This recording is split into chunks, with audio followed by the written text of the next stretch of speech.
Hello aspirants, welcome to Telugu One Academy. So in today's lecture we are going to, as part of rapid revision program for UPSC, so we are going to discuss international relations. My name is Vinay Kumar and in this lecture I'll try to sum up all the international organizations which are in the news, okay, and from prelims perspective what are the most important issues which have to be covered and what type of questions are being asked in prelims. Okay, so we know that international relations has major share when it comes to prelims examination, whether it might be international organizations, whether it might be places in news, whether it might be bilateral relations. So I will be dealing with all these issues and I will also try to highlight what are the most important topics and what type of questions are to be asked. Okay, so let's move forward.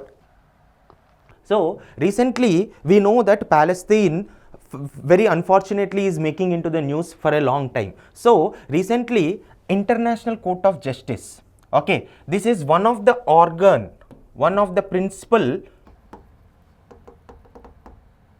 principal organ of United Nations. So one of the principal of all the 6 principal organizations, this is one organization. Recently ICJ has given a verdict saying that Israel occupation of Palestinian territories as unlawful. Why this issue is so landmark, so important is after 57 years of illegal occupation of Israel, illegal occupation of Palestine by Israel, we see International Court of Justice has given a judgment saying that this occupation is illegal. Okay, so although you have to understand, when we are talking about ICJ, the opinion of ICJ, although it is an principal organ of United Nations, the opinion of ICJ is an advisory opinion. But why this is so important is this, although it is an advisory opinion, it creates a moral pressure on Israel and for that matter on the countries which are supporting Israel. Okay, so now we will learn more about International Court of Justice. Just now I have said there are 6 principal organizations, there are 6 principal organs, 6 principal organs of United Nations. What are they? 1. United Nations General Assembly. This is very basic, everyone should be knowing. United Nations Security Council. Next, Economic and Social Council. Next you have Trusteeship Council, and next you have ICJ, and then you have the Secretariat, okay, of United Nations. So these are the 6 principal organs of United Nations. One thing you have to know is, so although we have understood that ICJ is one of the international organization, one of the principal organ of United Nations which don't have headquarters in New York. Okay, so this we have to know about ICJ. Okay, International Court of Justice. So this headquarters is in Hague, Netherlands. Next, it settles legal disputes, okay, between the states. Now the composition of ICJ. ICJ comprises of 15 judges. One thing which you have to know is currently one of the judge of ICJ is from India. Okay, this is very important, and the tenure is for 9 years term. Okay, the official languages are English and French. Okay, so this is about ICJ, and in the subsequent lectures we will be talking about ICJ comparison with ICC. See, ICJ resolves disputes between nations on matters of international law. Just now we have discussed about Palestine and Israel. To the contrast, International Criminal Court ICC prosecutes individuals for crimes such as genocides and crimes against humanity. Okay, so let's compare ICJ and ICC. So ICC, International Criminal Court, and International Court of Justice. First thing every aspirant should understand is ICJ is one of the principal organ of United Nations, and this is the official court of United Nations, or also some countries refer it as World Court. Okay, now when it comes to International Criminal Court, headquarters of International Criminal Court is in Hague. both the organizations headquarters is located in Hague, but ICC is an independent body, independent body, and ICC may get cases. United Nations Security Council may refer some cases to ICC. Okay, so as I said, there is a difference between ICC and ICJ because ICC deals with genocides, crimes against humanity. So one thing everyone is supposed to understand is when there is a matters of state between countries, it is being referred to ICJ or World Court. Okay, so the contributions for ICC is from Rome Statutes, or there are some voluntary contributions from governments or international organizations like United Nations also contribute. So this comparison we are supposed to know between ICC and ICJ. Now let us know about ICC, International Criminal Court. Let us know factual data about this. So established in 1998 by the Rome Statute. There is high chance that they might ask what is the based on which statute ICC has been established. So ICC is been established by Rome Statute. Okay, headquarters, just now we have discussed all these issues. So now members, so 124 countries are parties to this Rome Statute. So now India, Israel, USA, Russia and China are not parties to Rome Statute. Although ICJ was in the news because of it gave the judgment that Israel occupation of Palestine is illegal. Now the reason why we have to study about ICC for this prelims examination is recently United Nations passed a resolutions. Okay, United Nations passed a resolution saying that United Nations passed a resolution on crimes against humanity.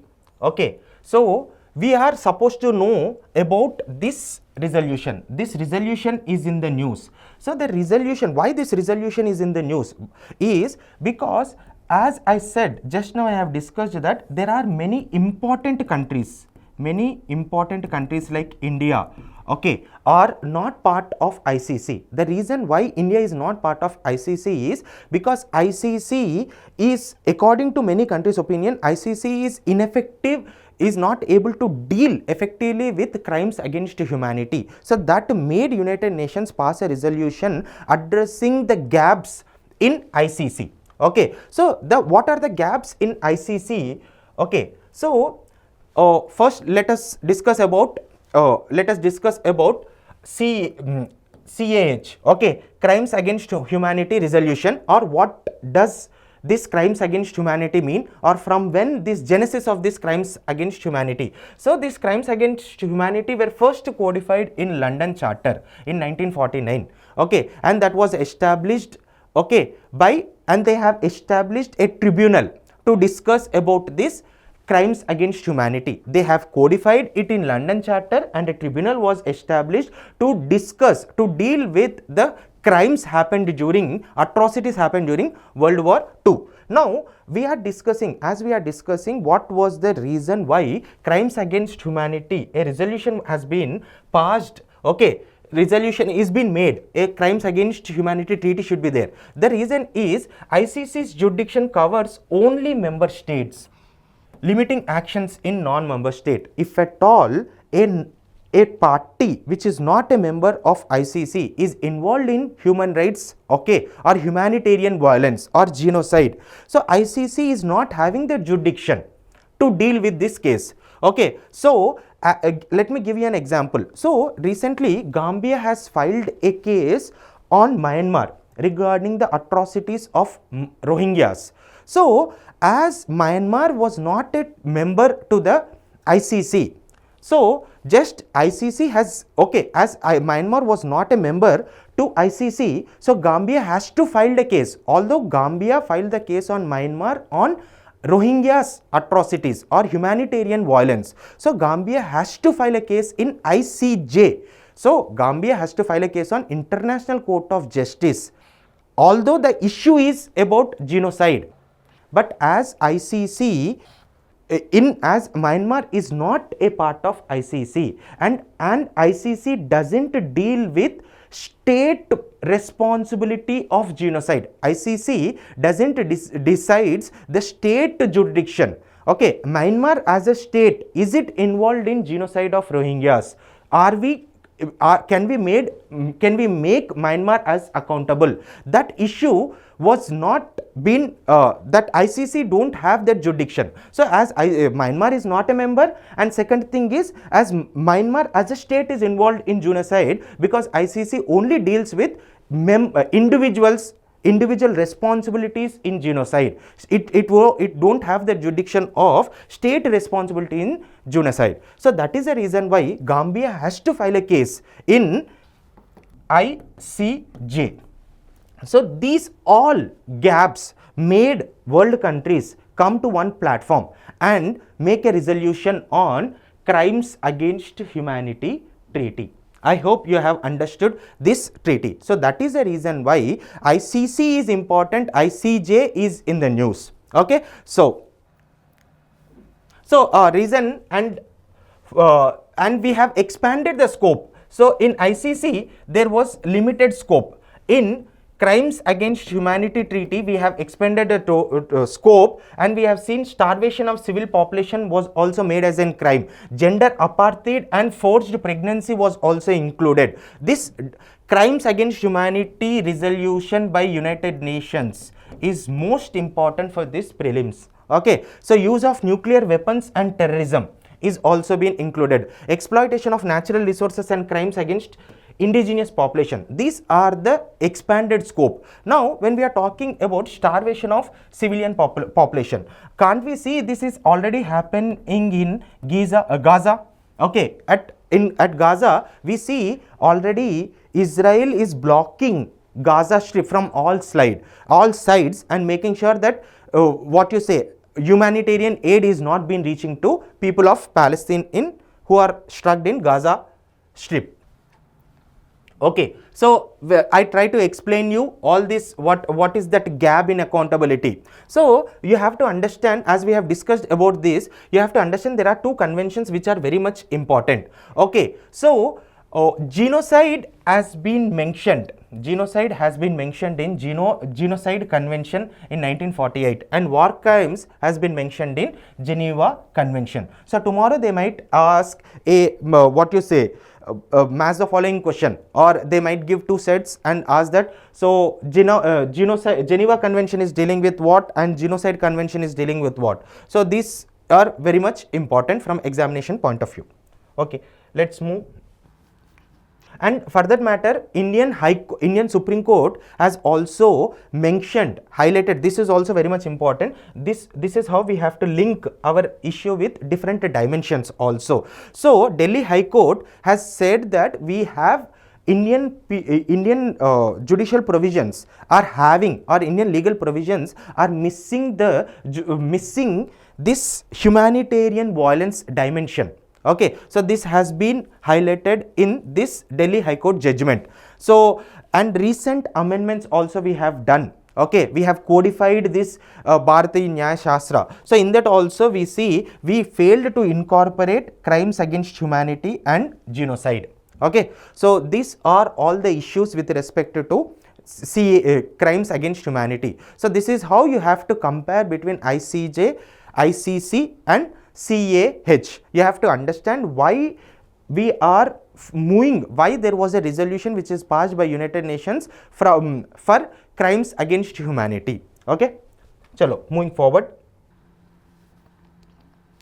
United Nations General Assembly. So recently United Nations passed a resolution calling the Security Council to admit Palestine as member of United Nations. Now, so tomorrow in the examination there might be a question, is Palestine a member of United Nations? So you have to understand, sir, there are two issues, two understanding which have to be developed by the students. One thing is how a country becomes a member of United Nations, and second thing is so is Palestine a member of United Nations? So Palestine is not a member of United Nations. Palestine is a permanent observer state. So there are two permanent observer state. One is Vatican City and next is Palestine. So United Nations General Assembly has asked United Nations Security Council to look into the membership of Palestinians in United Nations. So how this process of United Nations membership happens? So first United Nations will pass a resolution and United Nations Security Council will go for voting, and out of, in United Nations Security Council there are 5 permanent members or veto nations and 10 non-permanent members. Okay, so these, out of these 15 members, 9 have to vote in favor of membership.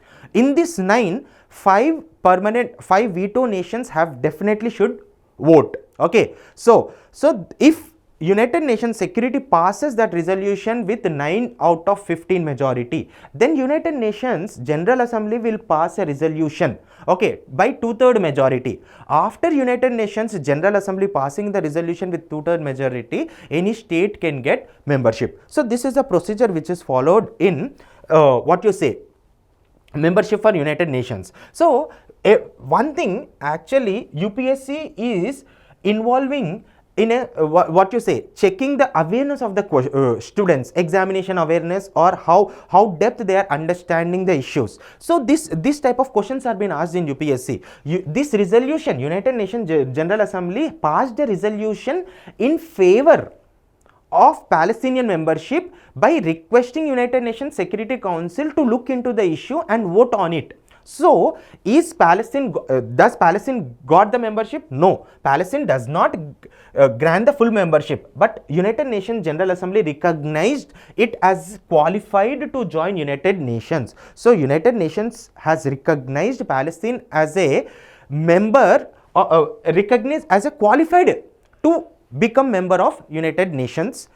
United Nations. You understand my point? So this is one subtle difference. Okay, you have to understand. So it is not a full member, but United Nations said that you are qualified to become full member. Okay, so just now I have explained you the process also. So look through this PDF. So you will understand what is that process. Okay, next we will be discussing about United Nations Security Council. United Nations General Assembly elected Denmark, Greece, Pakistan, Panama and Somalia to serve as non-permanent members of United Nations Security Council for 2 terms. Okay, so we have 5 permanent members and we have 10 non-permanent members. So you look at this composition, pause your video and look at this composition once, then you will understand. So now most important, why we are discussing United Nations Security Council is recently United Nations Security Council has passed an initiative, that is what we call as a common pledge initiative. So what is this common pledge initiative? When a body like United Nations would act as a mediator, would act as a body responsible to bestow peace. Okay, so United Nations Security Council has recently recognized that women are better positioned to be the mediators, because we have seen, you see, when COVID pandemic hit the world, we have seen countries which have been led by women leaders. Countries which has been led by women leaders have come out of COVID pandemic very easily. So that is a reason why we have to make women as mediators. So this common pledge initiative is designed to bring mediators, governments and civil society to ensure full and equal meaningful engagement of women in peace process. So we are encouraging women in peace process. So this is what we call as a common pledge initiative. Okay, United Nations Economic and Social Commission for Asia and Pacific. So every year this United Nations Economic and Social Commission for Asia and Pacific releases a report. So for exam perspective, from examination point of view, this report is very much important. Okay, so who releases this report? As India is a full member of this, so this report released by this organization is very much important. The headquarters of this United Nations Economic and Social Commission for Asia and Pacific headquarters is in Bangkok, Thailand. Okay, so next, United Nations Trade and Development. Okay, United Nations Trade and Development Conference has celebrated, it's celebrating its 60th anniversary. So it has been a trend in UPSC. So if at all any organization is celebrating its birthday, so UPSC want also be a part of this celebration by asking questions for UPSC Prelims examination. So that is the reason why in my classes mostly I try to include what are the organizations which are celebrating like 75th anniversary, 100th anniversary, 125th anniversary. So those type of topics are very much important from examination point of view. So the headquarters is in Geneva. So it is been established by United Nations General Assembly in 1964. The reports of United Nations Trade and Development is very much important. Okay, Trade and Development Report, World Investment Report, and Least Developed Countries Report. This is very much important. Least Developed Countries Report is very much important. Okay. Okay. Now moving forward. So as we know, G4 countries. So there are 4 countries. G4 countries are India, Brazil, Germany, and Japan. Okay. By looking at the composition of the countries only, people can judge what might be the purpose of these 4 organizations coming together. None other than the reason why these 4 countries have come together is because they are demanding that the time it is beyond time that we have to focus on United Nations Security Council reforms. So reforms in United Nations is must. Okay, so although that it has been expired, so that is the reason why 4 most eligible nations like India, Brazil, Germany, and Japan have vouched to increase these members. So they are saying that they are not only demanding that their 4 should be a part, but they are also saying that non-permanent members should be increased, and also permanent members also should be increased. So they are demanding not only for their membership, but based on that continental, based on that geographical, based on that geopolitical conditions, expand. The time is ripe to expand membership, and there is an imminent need for United Nations reforms, because as we have discussed, whether it might be Israel and Palestine conflict, whether it might be Crimean annexation or Ukraine war, we have seen that United Nations is losing its significance in trying to promote peace in the society. So that is the reason why all these world countries are demanding reforms in United Nations. So definitely when India is a part of an organization, when India is looking for greater share of a cake in any way, so you have a country like Pakistan which is opposing. So that is the reason why there is a group, this Pakistan and other countries like Brazil membership was opposed by Argentina, Germany membership was opposed by Italy. So these countries which are opposing these countries membership has joined together and formed as an coffee club. Okay, so you are supposed to know about United Nations Security Council. This you are supposed to know about G4. Okay, now moving forward, International Atomic Energy Agency. See, now we will be discussing about UPSC is also focusing not only on international organizations, focusing on geopolitics, not only international organization which is focusing on upholding peace, okay, or regional organizations. But nowadays we see energy is playing a key role in geopolitics. In international relations, energy is playing a key role. So that is the reason why we have seen this trend in UPSC where energy related organizations, energy related reports, energy related issues are being asked. So now we will be focusing on these organizations which are focusing on energy. So International Atomic Energy Agency. Okay, so International Atomic Energy, this is the agency which will be looking into the peaceful use, whether are we using nuclear arsenal or nuclear material, is it being used for civilian purpose? Civilian purpose means, is it used to generate energy, or is it being diverted to use in nuclear material? So the whole responsibility is this International Atomic Energy Agency. That is the reason why when there was joint comprehensive plan of action, okay, this was an kind of nuclear deal between USA led delegation and Iran. So you might be seeing that there was an allegation by USA saying that Iran is developing nuclear weapons. So that that was overseen by International Atomic Energy Agency. You might be having that idea. Okay, so this is established within United Nations system. Okay, so this International Energy Agency is established within, okay, this established within United Nations system. So this is one factual information you are supposed to know. So IAEA is within United Nations system. Now member states, so India is a member, you have to understand, and the headquarters is in Vienna, Austria. So these are the factual points which you are supposed to know about IAEA. Now functions of IAEA is promote safe, secure and peaceful use of nuclear energy, just now I have discussed, and we have also non-proliferation treaty. Okay, so it will be overlooking that non-proliferation treaty also. Now International Energy Agency. So International Energy Agency, this is so much important topic.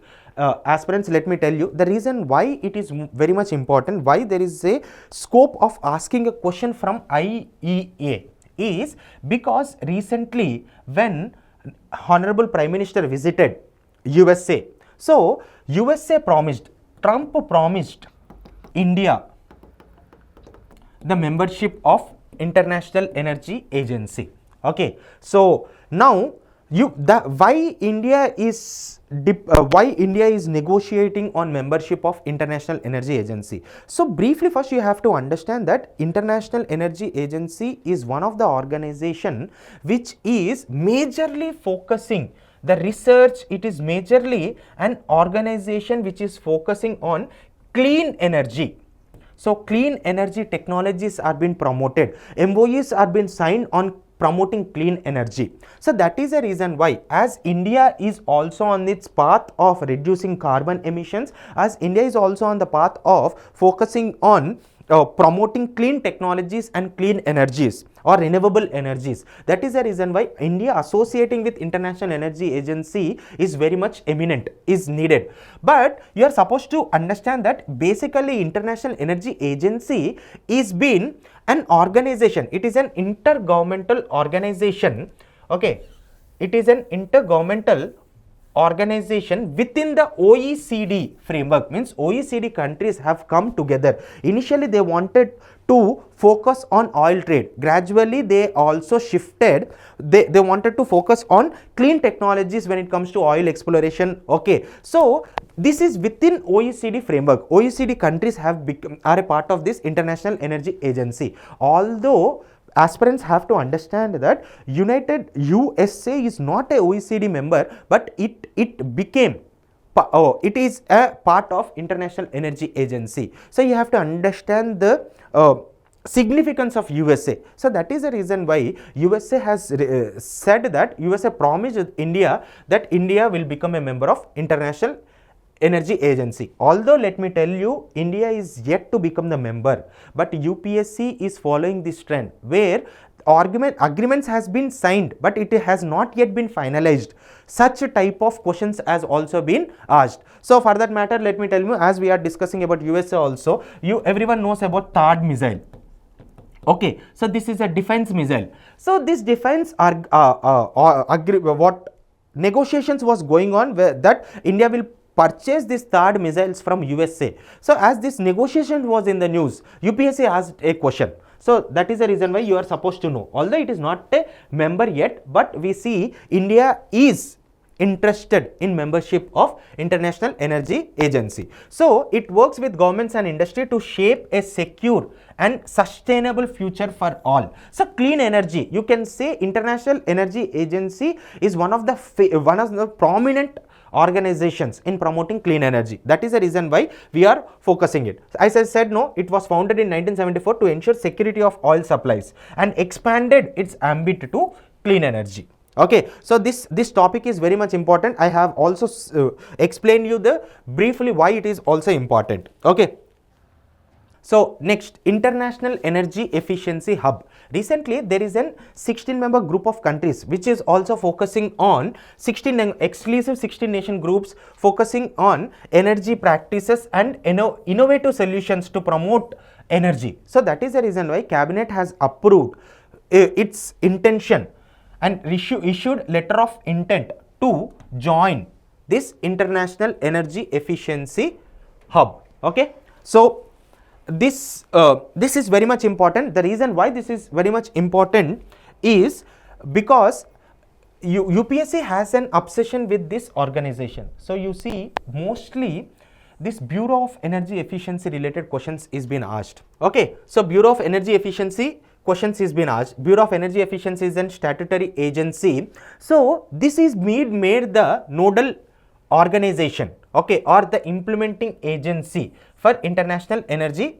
Efficiency Hub. And you have to know also what are the 16 countries which are part of this. You have Argentina, Australia, Brazil, Canada, China, Denmark. So European Commission. So all the time it's the 16 member group as European Commission also. So last year they asked a question that members of G20.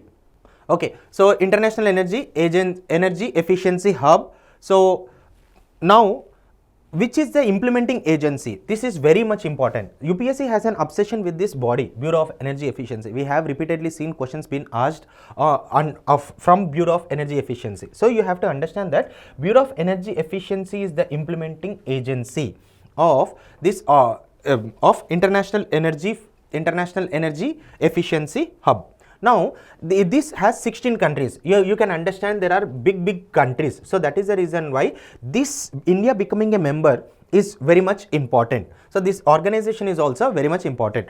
Everyone, aspirants should know that in this European Commission is also a member. So you see, last time they asked a question from G20. In G20, European Commission is a member. Okay, so that is the reason why you have to understand that after these 16 countries, there is also an European Commission. Okay, International Renewable Energy Agency. So recently, you see this International Renewable Energy Agency, which is an intergovernmental agency for energy transformation. Okay, so which supports countries in their energy transition. Energy transition means nothing but the world is seeing a transition from fossil fuels to clean energy. Okay, this transition is very much important for all the world countries. Okay, so that is the reason why India is also a member. So India is a member. So recently this International Renewable Energy has released a report saying that basically in this report, what is the key takeaways is it has released a report talking about the employment and the growth of renewable energy. So these two aspects, whether it might be employment and the growth of renewable energy sector, energy industry, is very much important. So global renewable energy workforce grew to 16.2 million from 13.7 million. So UPSC might ask that, like, we see renewable energy members are increasing, or renewable energy workforce in renewable energy is increasing or decreasing. So what is the scenario in India? So in which sector is in India employment more? So this type of questions, prospective questions, might be this way. Okay, in 2023 India has estimated around 1 million renewable energy jobs, 1 million, 10 lakh jobs. Okay, so key most important from examination point is hydropower was the largest employer in renewable energy. So hydropower is the largest employer. Okay, followed by India also had added around 10 gigawatt of solar power capacity in 2023 and ranked 5th globally for new installation. We are talking about new installation. We are not talking about cumulative capacity. So overall cumulative capacity of India reached somewhere around 73. So aspirants, this is very much important when it comes to, as I said, recently UPSC is focusing on energy dimension. So especially it has been asked, questions are being asked from renewable energies. Okay, so that in this limelight, this report is very much important. Okay, so we have around 22.4 lakh jobs in grid connected solar panels. Okay, next, India's wind power capacity also reached 45 gigawatt in 2023. See, I am expecting a question from this area, and I am also saying that you need not remember the exact figures, but roughly you should understand whether the employment in renewable energy is increasing and in which area of renewable energy, workforce of India is more. Okay, so these type of questions might be asked. Okay, so how renewable energy is increasing in India? Okay, in renewable energy capacity grew by 165% in 10 years. Okay, and ranks fourth globally in renewable energy installed capacity. So when we are talking about when we talked about what you say installed solar power panels, the rank is fifth. Okay, so this is how these ranks are very much important. Next, so this is the chart which is showing. So what is the direct jobs and indirect jobs? We see hydropower is taking lion's share when it comes to what you say jobs. So you can see this data. You can also see what is after hydropower. You have what you have solar photovoltaics. So you can arrange. So they might ask a question based on this chart. So this chart I have taken it from PIB. See, you can see.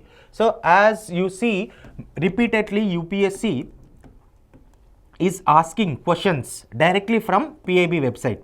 So in this context, yeah, you know that energy section is very much important. So this chart is very much important. They might ask, okay, based on this report, so what is the employment in these sectors? Okay, next, International Solar Alliance. So we know that India is a founding member, so International Solar Alliance is very much important. Okay, the headquarters is International Solar Alliance headquarters is in Gurgaon, you know. So 7th Assembly of International Solar Alliance launched 4 reports. So these 4 reports are very much important: World Solar Market Report, World Investment Report, World Technology Report, and Green Hydrogen Readiness Assessment for African countries.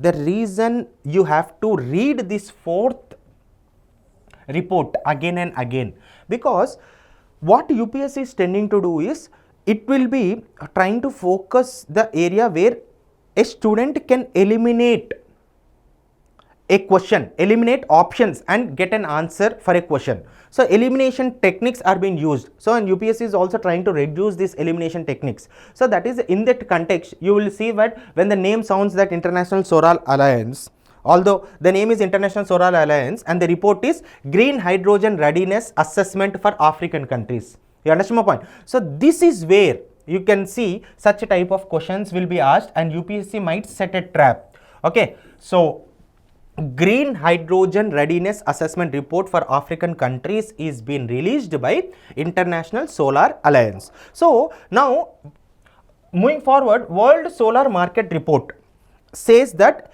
the global capacity for solar generation is increasing. So the global capacity may reach around 7,000 by 2030. Okay, this is one takeaway from this report. More than that, World Investment Report also you can see that we are obviously the world is now moving towards cleaner energy. Investments in clean energy will be increased obviously. So more than that, this name is important. Now look at this 3rd report, World Technology Report. Okay, see, World Technology Report highlights that include that for around 25% efficiency in solar PV modules has increased. So from 2004, when we are comparing from 2004, 25% efficiency in solar PV modules has increased.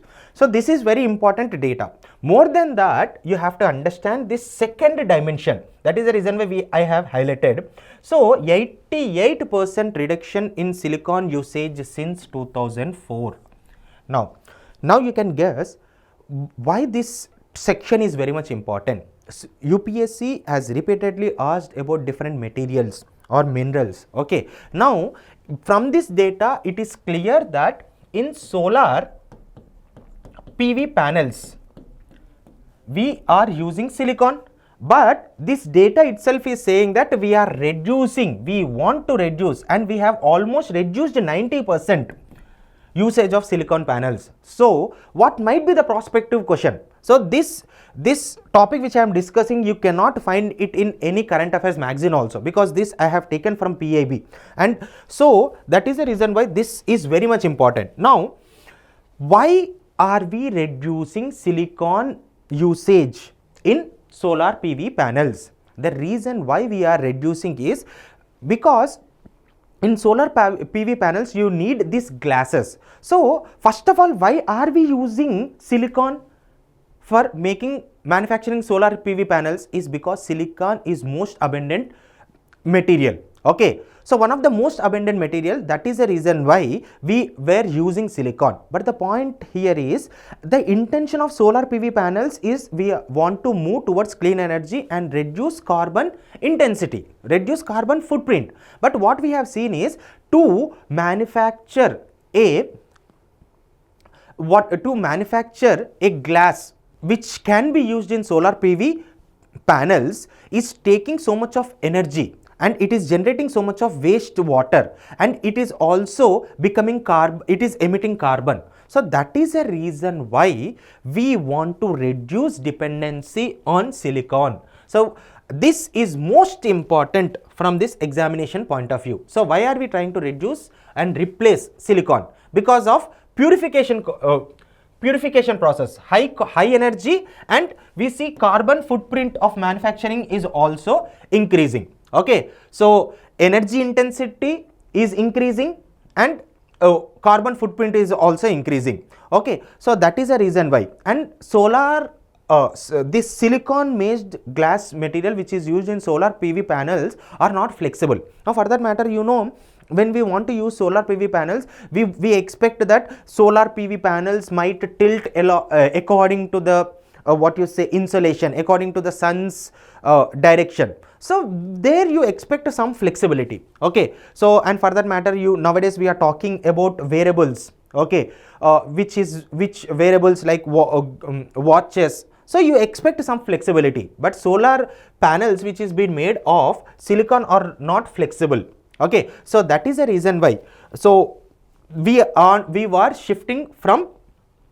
reducing that silicon based solar PV panels. So we have new materials. Okay, perovskites, okay, thin filmed technologies can be used, okay, instead of solar PV panels. And we are also talking about organic photovoltaics. Okay, so this topic is so important. Now moving forward from Quad to Squad. Okay, see, Quad, as everyone knows, Quad is a group of 4 countries: India, USA, Japan and Australia. Okay, so 4 democracies have come together and formed a grouping called Quad. So recently what happened is, there is another grouping which is arising, that is what we call as an Squad. Okay, so instead of India we have Philippines. Okay, instead of India we have Philippines. So this grouping is called as an Squad. Okay, so now the argument is, there is, as you know, Quad is one of the regional organization, which is so important from India's perspective, because India is countering the rise or imperialistic ambitions of China through a grouping of Quad. Okay, because rising China is a threat not only to USA but also to India and also Japan and Australia. Okay, so that is the reason why these 4 countries have come together.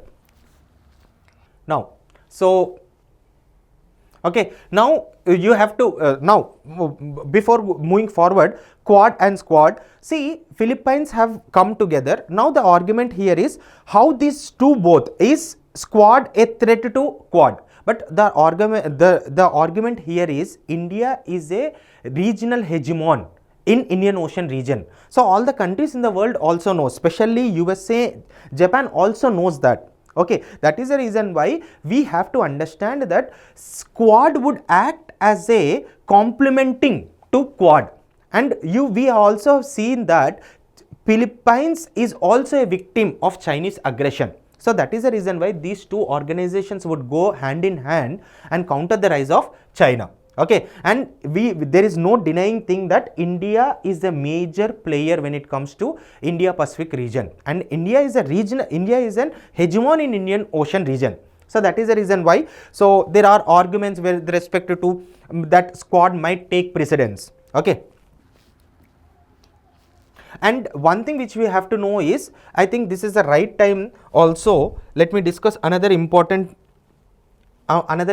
aspect. India is giving BrahMos missile. Okay, India have already given BrahMos missiles to Philippines. Now we have seen like advanced talks, okay, has been reached between Indonesia. Okay, so Indonesia, so this BrahMos missile is also very much important. So now moving forward, ASEAN.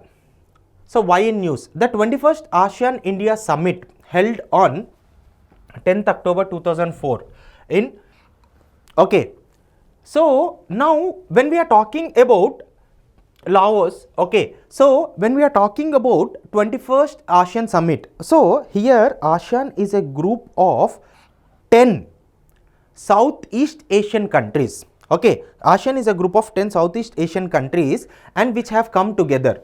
Okay, so and this ASEAN is based on Bangkok Declaration. ASEAN is based on Bangkok Declaration. Okay, so Bangkok Declaration, very much from the perspective of prelims, what is important is ASEAN is based on which declaration? It is based on Bangkok Declaration. Now the countries you have to understand. So the argument here is, what are the countries which are part of this ASEAN? And recently you have to understand that East Timor has been added as the 11th member of ASEAN.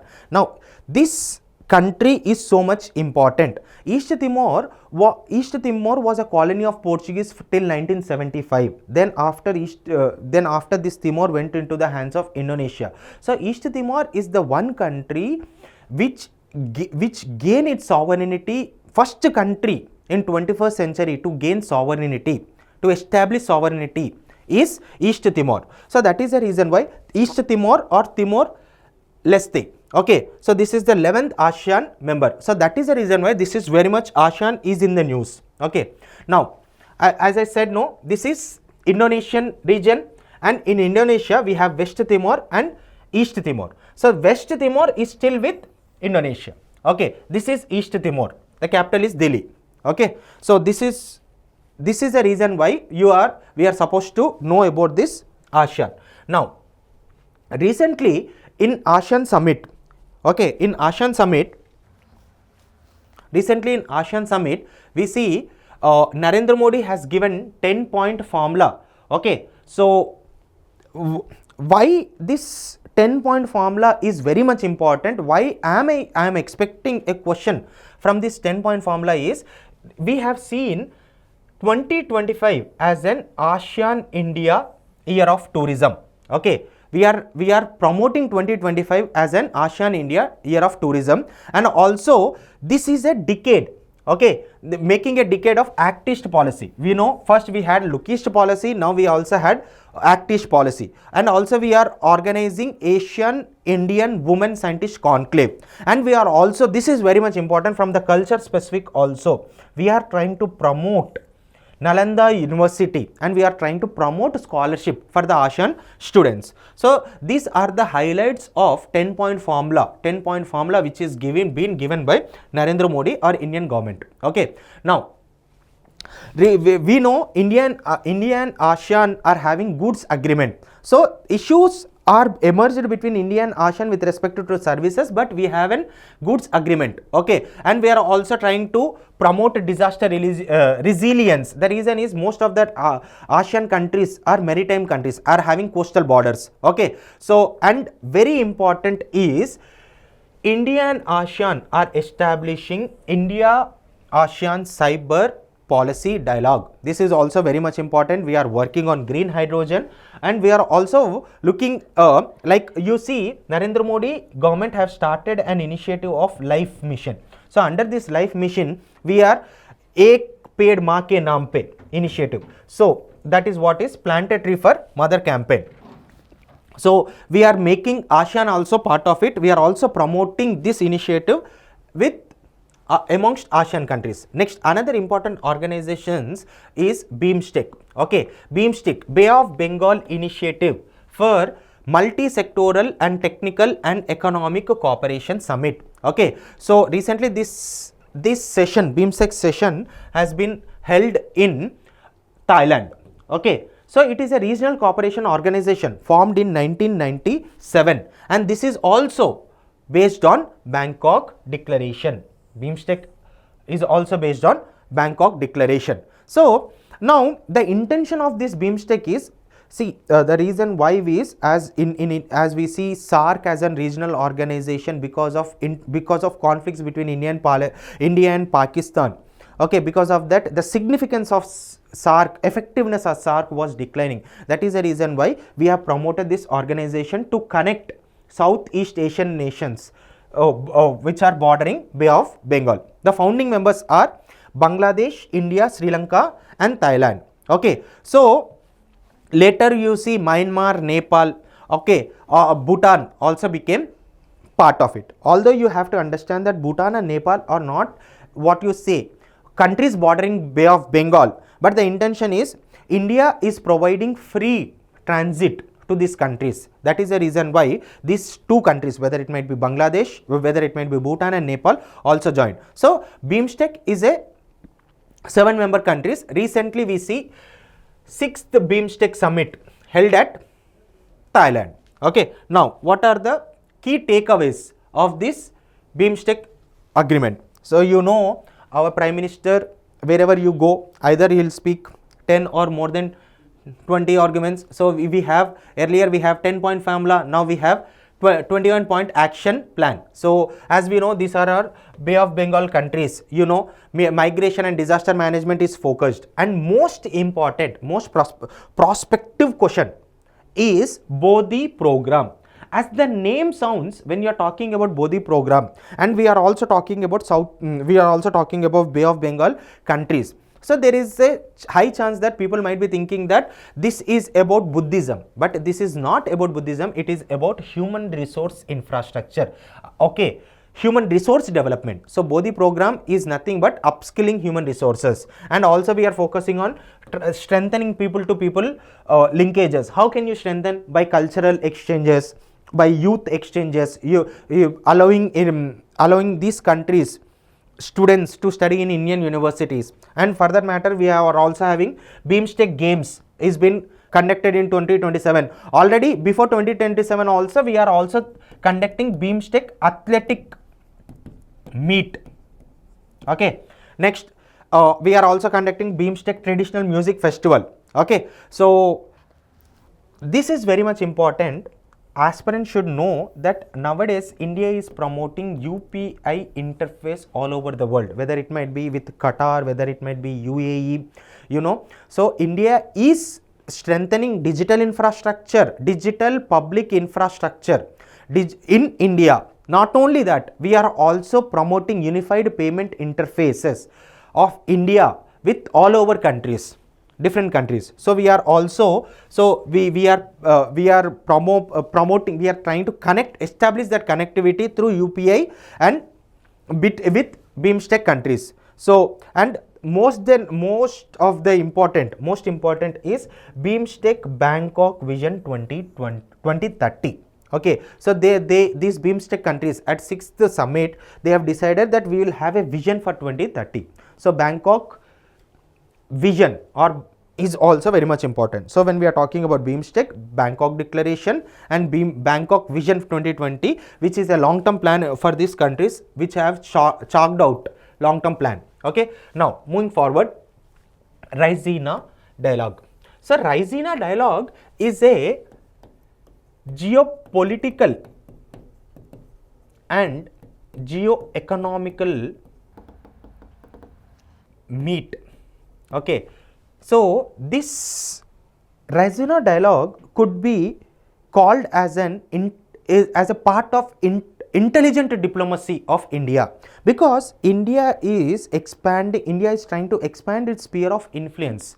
Okay, global footprint India wanted to expand its global footprint. Okay, India wanted to showcase its global sphere of influence. That is the reason why under this, India every year at Raisina Hills. Raisina Hills is in New Delhi. We are conducting Raisina Dialogue. Okay, so Raisina Dialogue is being conducted by Ministry of External Affairs, okay, and Observer Research Foundation. So the 10th edition of Raisina Dialogue 2025 has held in New Zealand. So 10th edition as 10th edition of Raisina Dialogue held in New Delhi, and the chief guest of 10th edition is New Zealand's Prime Minister. Okay, so 9th edition chief guest was Greece President. Okay, so the theme of 9th edition is Chaturanga team: conflict, contest, cooperate, create. And the theme of 10th edition is Kalachekka. Okay, people, peace, planet. Okay, so now you have to understand that what is this Raisina Dialogue. On the same lines, this type of dialogues are there: Shangri-La Dialogue, Munich Dialogue. So aspirants, if at all you wanted to read further, you can read on that. Munich Dialogue, which is led by Germany. Shangri-La Dialogue, which is led by Singapore. Okay, so this is about Raisina Dialogue. Now moving forward, Gulf Cooperation Council. Okay, GCC is a group of 6 countries. Okay, Kuwait, Bahrain, Saudi Arabia, UAE, Oman, and Qatar. Okay, so this Gulf Cooperation Council is very much important. The headquarters of Gulf Cooperation Council is in Saudi Arabia. At recently held India GCC joint ministerial meeting for strategic dialogue, the joint action plan was proposed, okay, for 2024 till 2028. Okay, so see, GCC is currently India's largest trading partner. See, when we are talking about Gulf cooperation countries, more than organizations, we have to look at the countries. Now when we are seeing the rise of China in India's neighborhood, and we have seen initiatives like Belt Road initiatives of China. Okay, when we see the rise of this dragon, India have to be dealing with this rise of dragon in a strategic way. In dealing with this, we see countries like UAE, countries like Qatar are very much important.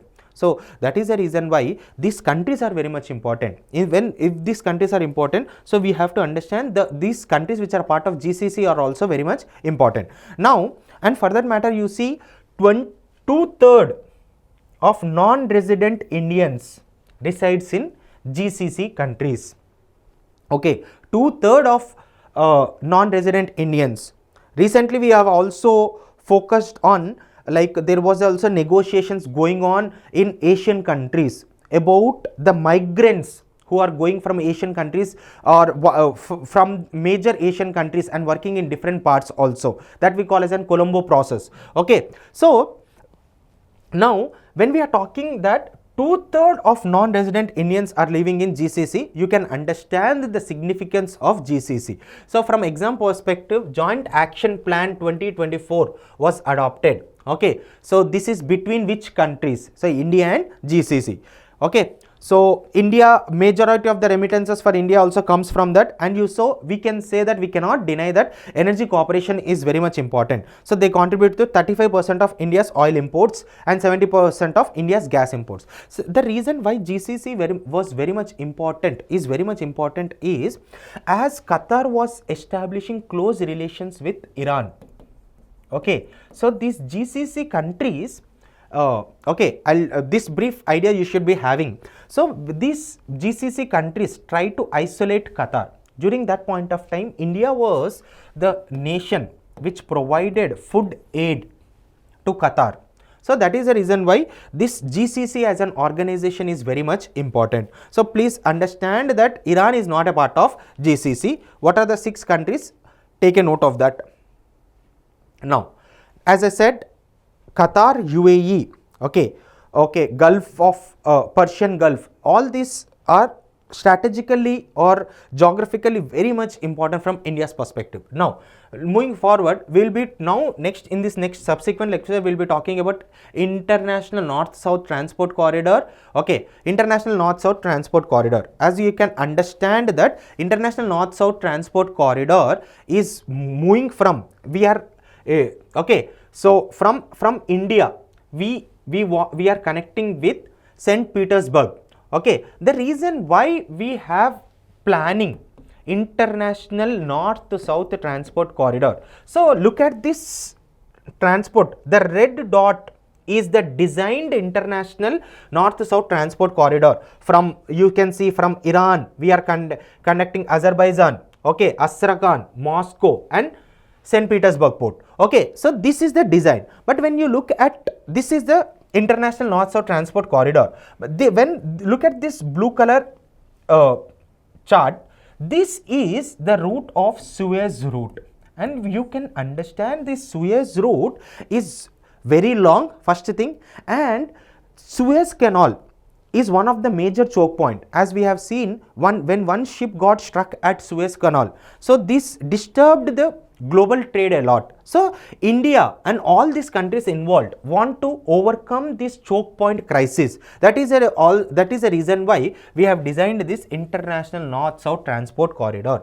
This is one argument, and we are also promoting International North-South Transport Corridor because we want to counter the Belt Road Initiative. Okay, so these are the basics which we have to understand. So this is a multimodal transport corridor. It is not just port connectivity, it is multimodal transport corridor. Initially this was as established as an agreement between Iran, India and Russia. Okay, now it links Indian Ocean to the Caspian Sea, as I said, no, Caspian Sea via the Persian Gulf onwards to Russia and to Northern Europe. So we are trying to, through International North-South Transport Corridor, so from India we are trying to connect with Russia using multimodal transportation. Not only with Russia, from Petersburg it goes through Russia, and also from there we are also connecting to Europe. Okay, so this is what we are supposed to understand. So major ports in this we have to get. Okay, so Bandar Abbas is a port in Iran.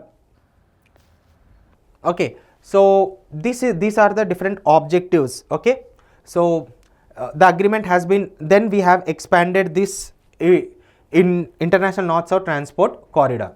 Okay, next, India, Middle East, Europe Corridor. India, Middle East, Europe Economic Corridor. So India, Middle East Economic Corridor. So in Mumbai you have Jawaharlal Nehru Port. In Gujarat you have Kandla and Mundra Port. So from these ports we are connecting with UAE. Just now I have said that UAE, Oman, Qatar are very important countries from India's perspective. Okay, so India Middle East Economic Corridor, from India we are connecting with Middle East. So UAE, from UAE we are connecting to Saudi Arabia.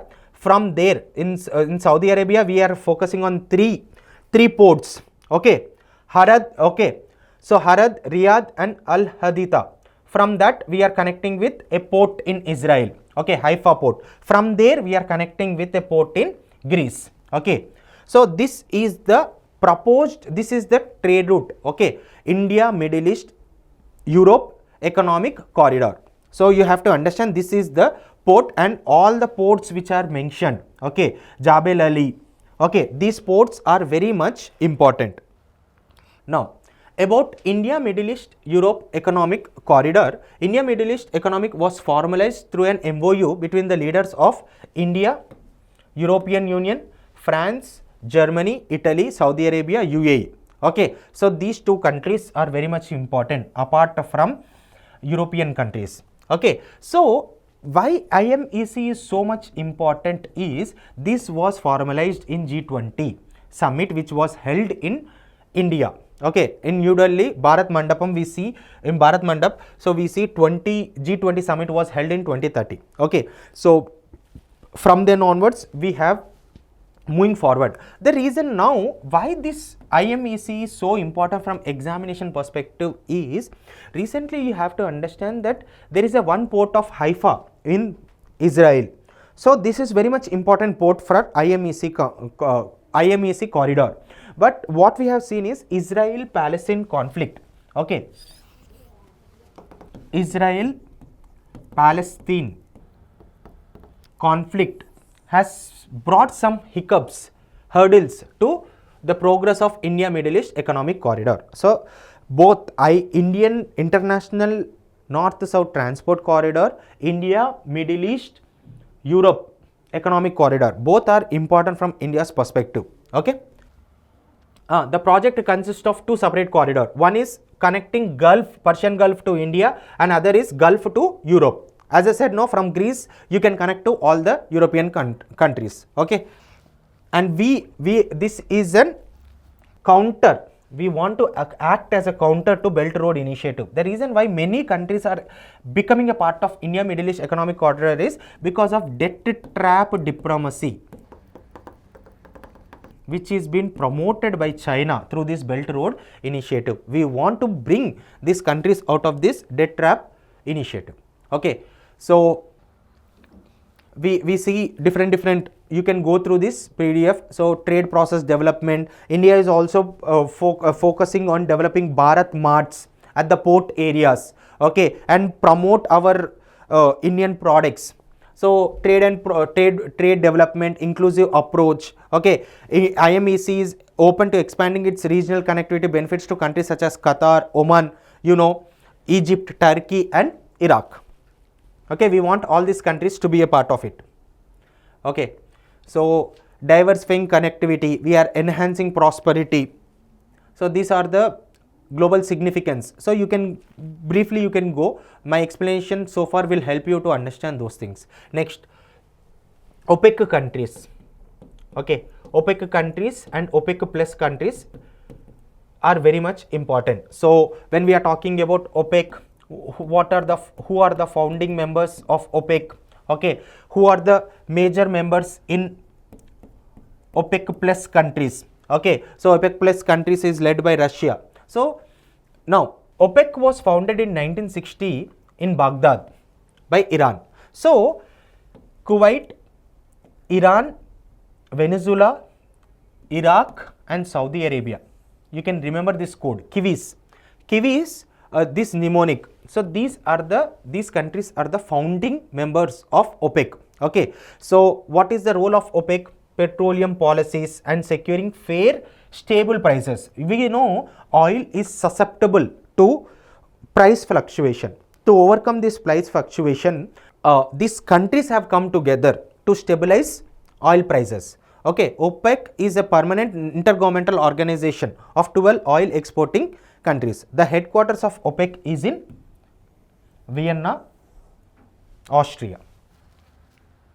Okay, so now I hardly expect that UPSC will be asking members of OPEC, because members of OPEC changes. So prospective question from OPEC, okay, is founding members. So if you remember this mnemonic of KIWIS, it is more than enough.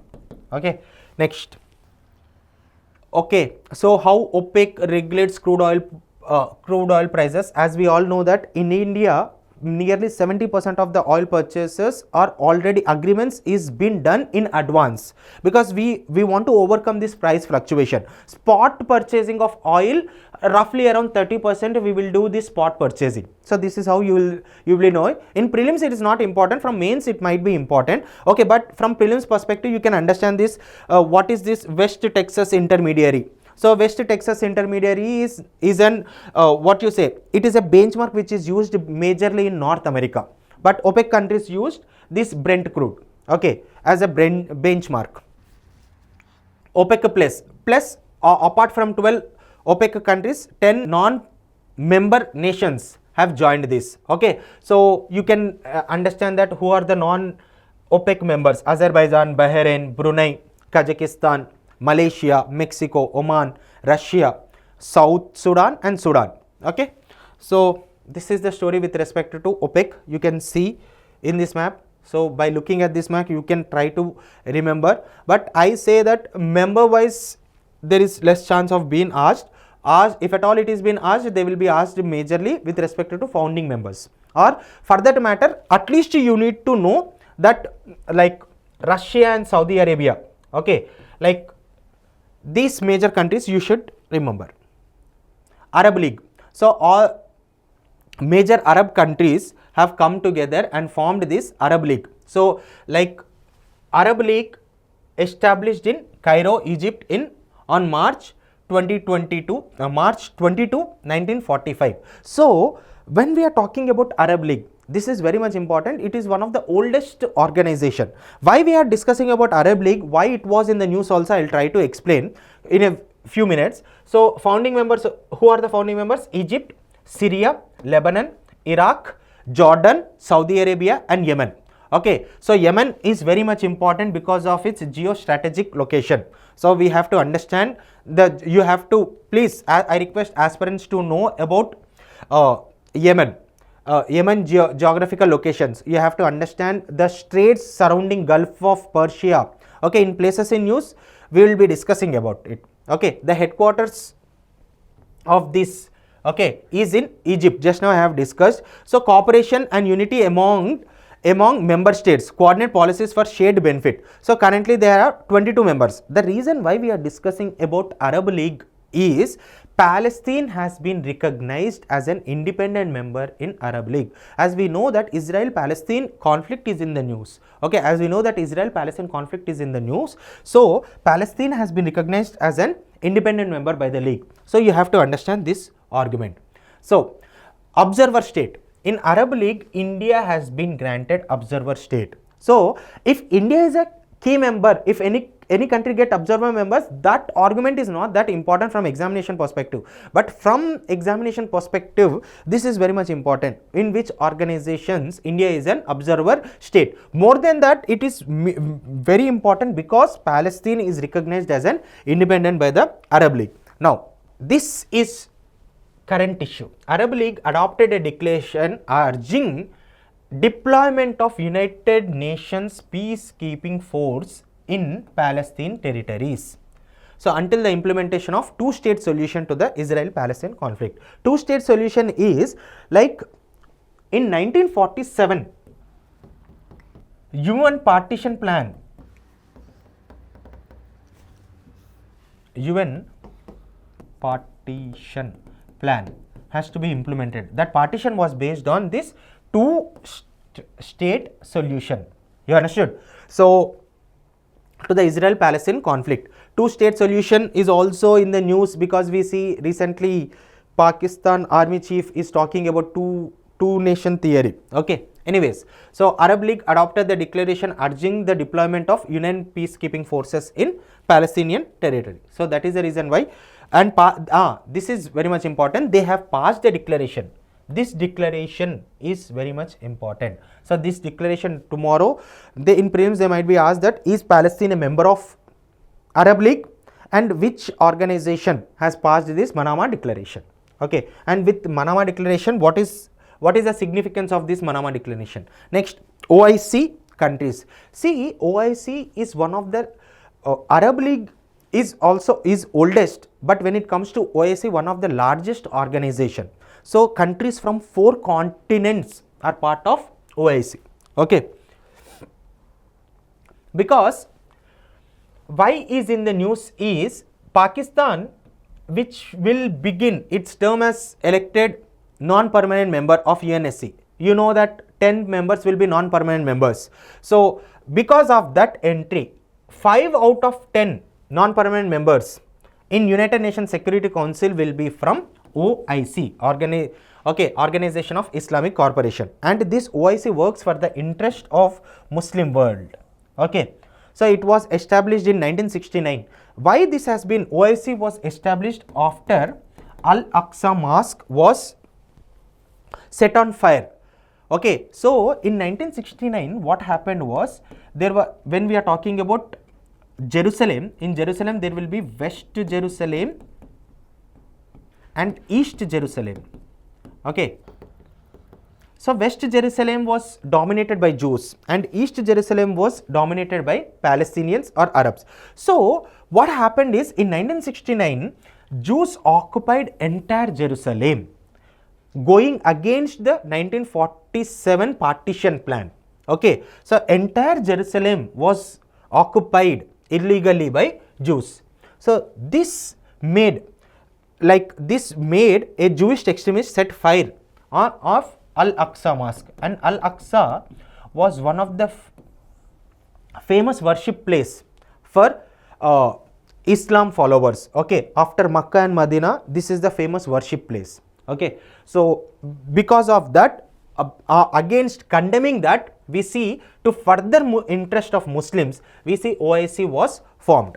Okay, Organization of Islamic Cooperation. It is the second largest intergovernmental organization in the world after United Nations. Membership 57 states. Okay, as I said, no, four continents. Headquarters is Jeddah, Saudi Arabia. Next, BRICS. So recently, next focusing on BRICS. So recently, Indonesia, Egypt, Ethiopia, Iran, UAE have joined BRICS as full-time members.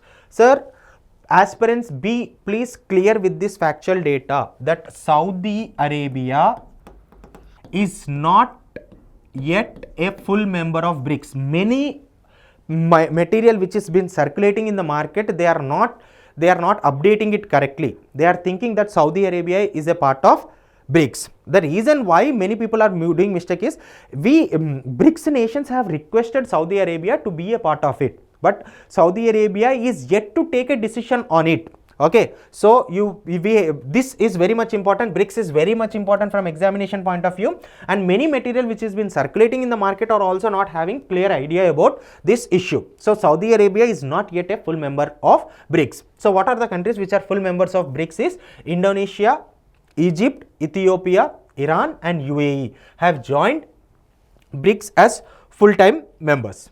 Now, so go through this basics. So from British economist Jim O'Neill has coined this BRICS countries. So BRICS group began functioning as a formal entity during G8 outreach summit. Now we don't have G8 because Russia has been expelled. Now we have G7. Okay, the first BRICS summit was held in Yekaterinburg in Russia. Okay, so now, okay, so does BRICS have a permanent secretariat? BRICS have a headquarters? Just answer in the comments. Okay, so BRIC became BRICS with the inclusion of South Africa in 2010. Now, so till now we were talking about 5 countries which became part of BRICS. Now, as members, now we will be talking about New Development Bank. New Development Bank, this is also we call as an BRICS bank. Okay, so New Development Bank has been established by BRICS nation. Okay, in Fortaleza summit. Okay, Fortaleza summit, it has been decided that there should be a bank for BRICS nations. So New Development Bank was officially launched in 2014. Okay, based on Fortaleza declaration. Fortaleza declaration. Okay, so once there was a question in UPSC, contingent requirement, contingent reserve arrangement, okay, is relating to which organization? Okay, so contingent reserve arrangement is with respect to BRICS. Okay, so that is the reason why BRICS is very much important. Now, new members, Bangladesh, Egypt and UAE are new members to New Development Bank. Okay, just now, before that I have discussed about 5 countries. Please keep this conceptual clarity that those 5 countries are members of BRICS. These are members of New Development Bank or BRICS Bank. Okay, the headquarters of this BRICS Bank or New Development Bank is in Shanghai. Okay, so this membership, so recently UPSC is also asking on like who can become the member. Is it limited to only BRICS nation? Is it limited only to African nations? Is it limited to only Asian nations? So it is open to members of United Nations. Capital. Okay, so here you have to understand that like more than governance, this is very much important. So BRICS countries, the founding countries are there, no? These 5 countries will have the hold of the shares up to 55% of the shares will be with these 5 BRICS countries. So this is very much important. So you have to understand that Bangladesh, Egypt and UAE are members of New Development Bank. Okay, BRICS Science and Technology Innovation, go through this factual data. So I have given, and BRICS Payment Task Force is there. We are focusing on security, information security. Okay, 6th BRICS Summit held in Kazakh, Russia. Okay, it was the first BRICS Summit to include, now it was the first BRICS Summit, listen to this carefully, read this carefully, it was the first BRICS Summit to include Egypt, Ethiopia, Iran, Saudi Arabia and UAE as members, following their accession to organization at the 5th BRICS Summit. So, as a new members, they joined in 16th Summit, that is in Russia. They got membership, okay, in 5th Summit, okay. So, UAE, following their accession, their membership was accepted in 15th Summit, but their first BRICS Summit as a members is in 16th. So recently we have seen UPSC is trying to play with this type of words. Okay, you have to understand. So 15th Summit and 16th Summit. Okay, so as a members they have been part of 16th Summit. Okay, so the theme is strengthening multilateralism for equitable global development and security. So this theme is also very much important, strengthening multilateralism. BRICS always emphasized on multilateralism. Okay, when the world was coming out of bipolarism, or when global, you see bipolar world order, unipolar world order. So the intention of BRICS nation, the major intention behind this BRICS nation is to establish a multipolar world. So from overcoming from unipolar world. So that is the reason why BRICS always emphasized on multilateralism. Okay, now equitable global development and security. Okay, so this all issues you can see. Okay, partner states, what are these partner states? Factual information, there is not much to explain. And you see BRICS recently summit, they focused on Gaza, Gaza conflict which is happening. In fact, you cannot say it is a conflict, we can also term it as a genocide, because that is how Israel is dealing with in Ukraine. Okay, so Ukraine conflict has also been mentioned. So they are focusing on peace and security, okay, in conflict zones. Like pushing for fair representation in global institutions, like we are discussed, no? So although China is silent on this, but other BRICS nation has pushed for membership for India, Brazil and South Africa. Okay, encouraging cultural and social connectivity, critique on unilateral sanctions. Nowadays we are talking about like sanctions, and BRICS nations also focused on trade issues also, trade war which is happening. Okay, recently on the sidelines of this, we see Indian leader met with Iran. Okay, historic first meeting. This was the first meeting between Indian Prime Minister Narendra Modi and Iranian President. Okay, so because of that only you see India is pushing for Iran's membership in different organizations which India is a part. Okay, so that is the reason why you see Iran's entry into major multilateral organization like Shanghai Cooperation Organization and BRICS. Okay, so because of India's push, Iran got this membership. India and Iran is focusing on developing Chabahar port, and like because Chabahar port is very much important for India's India's connectivity to whether it might be West Asia or whether it might be Central Asia. So Iran acts as an hub for India's connectivity to West Asia and India's connectivity to Central Asia.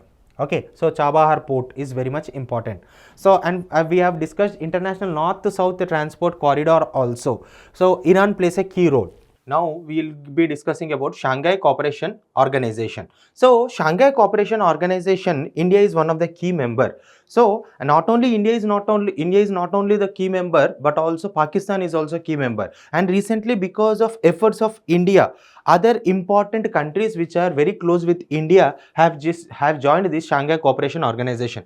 Let us look into this Shanghai Cooperation Organization. When was this Shanghai Cooperation Organization formed? It was formed on June 15th, 2001. So it is a successor to Shanghai 5 group. Okay, so who are the founding members of Shanghai Cooperation Organization? Kazakhstan, China, Kyrgyzstan, Russia, and Tajikistan and Uzbekistan. Okay, so these are all the founding members of Shanghai Cooperation Organization. Now you have to understand what was the reason why Shanghai Cooperation was formed. See, after disintegration of USSR, and we have seen, especially with respect to the Central Asian countries, border issues were emerging amongst these countries. Insurgencies were increasing amongst these countries. So these countries have realized, not only Russia, but also the Central Asian countries and China also realized this. These porous borders are promoting insurgency. To address this porous borders issue, to address this insurgency, you see Shanghai Cooperation Organization has been formed to resolve these border issues. Now you can understand, when you understood the significance of Shanghai Cooperation Organization, you might be understanding this is one such organization which is also very much important from India. Okay, so that is the reason why India also joined this Shanghai Cooperation Organization. Now, tomorrow there might be an exam, there might be a question in the exam saying that, is India a member of Shanghai Cooperation Organization? So, is India a member of Shanghai Cooperation Organization? Okay, so is India a member of SCO? Okay, so definitely you have to understand that India is a member. Now, okay, this might be the one question, and they might also ask another question is India the founding member of Shanghai Cooperation Organization? So you have to understand that India is not the founding member, but India is one of the member of Shanghai Cooperation Organization. Okay, moving forward. So, Shanghai Cooperation Organization. So, who are all the members of Shanghai Cooperation Organization? India. India is a member of Shanghai Cooperation Organization. Both India and Pakistan jointly joined Shanghai Cooperation Organization. Okay. So, and Iran, which became a recent member. Iran also joined Shanghai Cooperation Organization recently. Next, you have Kazakhstan, you have China, you have Kyrgyzstan, you have Pakistan, Russia, Tajikistan, Uzbekistan, and Belarus. Belarus have joined the Shanghai Cooperation Organization recently. So that is the reason why this is in the news. So you have to make sure that Belarus is very much important. And another reason is also why this was in the news is Belarus became the 10th member of Shanghai Cooperation Organization. And from examination point of view, why this information is so important is Belarus is the first European country from European Union, community has joined the Shanghai Cooperation Organization. Is this clear? So now you can look at this observer states dialogue partners, although those are not that much important from examination point of view. Now, tomorrow they might be asked what is the headquarters of Shanghai Cooperation Organization. So please, you have to keep this point in mind that Shanghai Cooperation headquarters is in Beijing, China. Okay, so what is the official language of this Shanghai Cooperation Organization? Russia and Chinese. Now, so Shanghai Cooperation Organization adopted Astana Declaration. Okay, so what is that? Okay, so Shanghai Cooperation Organization adopted Astana Declaration. Now, what is the outcomes of this? Means this program, this declaration is emphasizing on countering terrorism. This organization, this declaration is emphasizing on combating drug trafficking. Okay, so these are the two key outcomes you have to understand. So, program of cooperation in countering terrorism and separatism and extremism. So, what was that time period from 2025 to 2027? So, for 2 years, they have signed this, cooperation agreement, and this cooperation agreement was about countering terrorism, separatism and extremism. Next, also there is an declaration or agreement on combating drug trafficking. So Shanghai Cooperation Organization anti-drug strategy. So when is that? What is the duration? 2024 to 2029. Next, you have Belarus became the 10th member. So these are all the organizations, these are all the issues relating to Shanghai Cooperation Organization is very much important. Next, you have this RATS treaty or RATS. Okay, now RATS is an regional anti-terrorism structure. Means nothing but the Shanghai Cooperation Organization members have understood that terrorism is a major threat to this region, especially with respect to Central Asia. Okay, so that is a reason why we have Shanghai Cooperation Organization. Under Shanghai Cooperation Organization, regional anti-terrorist structure was established. And where was it established and when was it established? It was established in 2004. And where was it established? It is established in Tashkent, Uzbekistan. So you have to understand that very key information, like many students tend to do mistake, is you have to understand when you look at the members, Turkmenistan is not a member of Shanghai Cooperation Organization, one of the 5 Central Asian countries, but Turkmenistan is not a member of Shanghai Cooperation Organization. Tomorrow you tend to, if at all asked in exam, you tend to see that all Central Asian countries are members of Shanghai Cooperation Organization. No, rather than Turkmenistan is not a part of Shanghai Cooperation Organization. That is also the reason why you see for cooperation with Turkmenistan, India is devising its own strategy. So in the next part of our lecture, we will understand what is that strategy. Okay, so the regional anti-terrorist structure, this you have to understand. Next, just now I have said that India is also devising its own strategy to develop relations with Turkmenistan. So that is what is Tapi pipeline. Tapi pipeline is Turkmenistan, Afghanistan, Pakistan, India gas pipeline. So recently Galkanish gas field was in the news. Okay, Galkanish gas field was in the news. So tomorrow under places in news, so places in news, they might ask a question, where is this Galkanish gas field? Okay, you have to understand this gas field is in Turkmenistan. Now why India is devising is, see, India knows Central Asian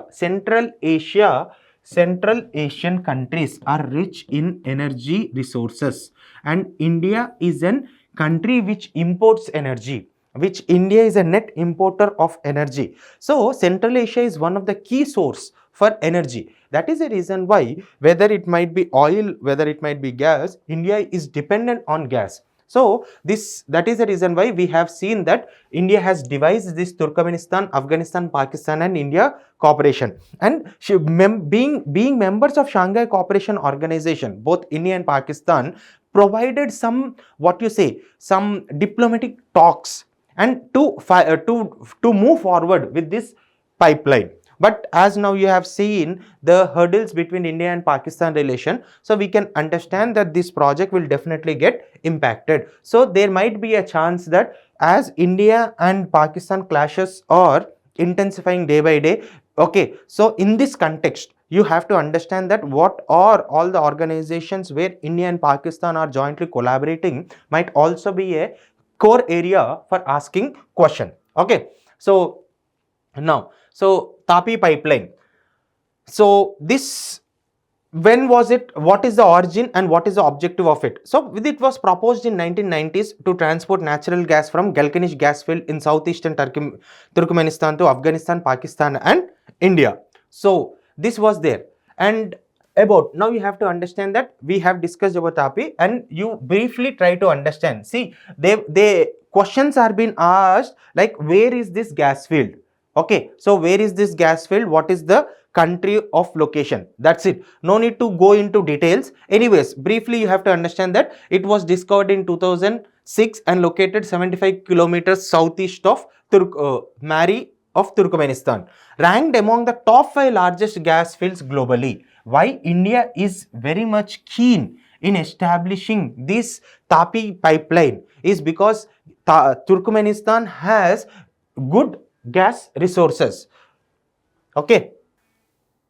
See, this, what is the significance of Tapi pipeline? This is very much important. Now, it definitely, it will be promoting, it will be helping India in fulfilling its energy needs. And for that matter, when you see, when there is a dependence developed between countries, then you see the animosity or tensions would also be reduced. That is also the reason why India always try to, whoever has become the Prime Minister of India always emphasized on giving importance to neighborhood, means giving importance to neighboring countries. And for that matter, you see this, both Afghanistan and Pakistan being our neighbor countries, we know for promoting regional stability, we need the support and collaboration with them. So economic interdependence through Tapi could improve the relations between India and Pakistan. So, and for that matter, we also need this Tapi pipeline because we want to counter the China. So it helps India strengthen its influence in Central Asia to counter China's expanding presence. You understood? You have to understand that China is promoting this dragon. China is following this dragon imperialism, whereby you see it is trying to encroach on neighboring countries' territories. Okay, so for that you also have to understand that China, through its Belt Road Initiative, Belt Road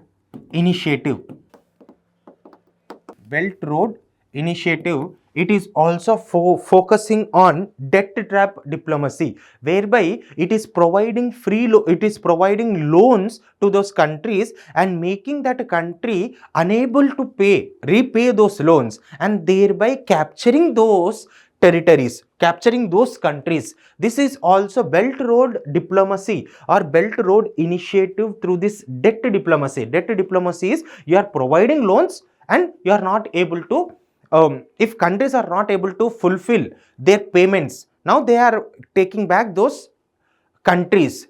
For that is what happened with respect to Hambantota port.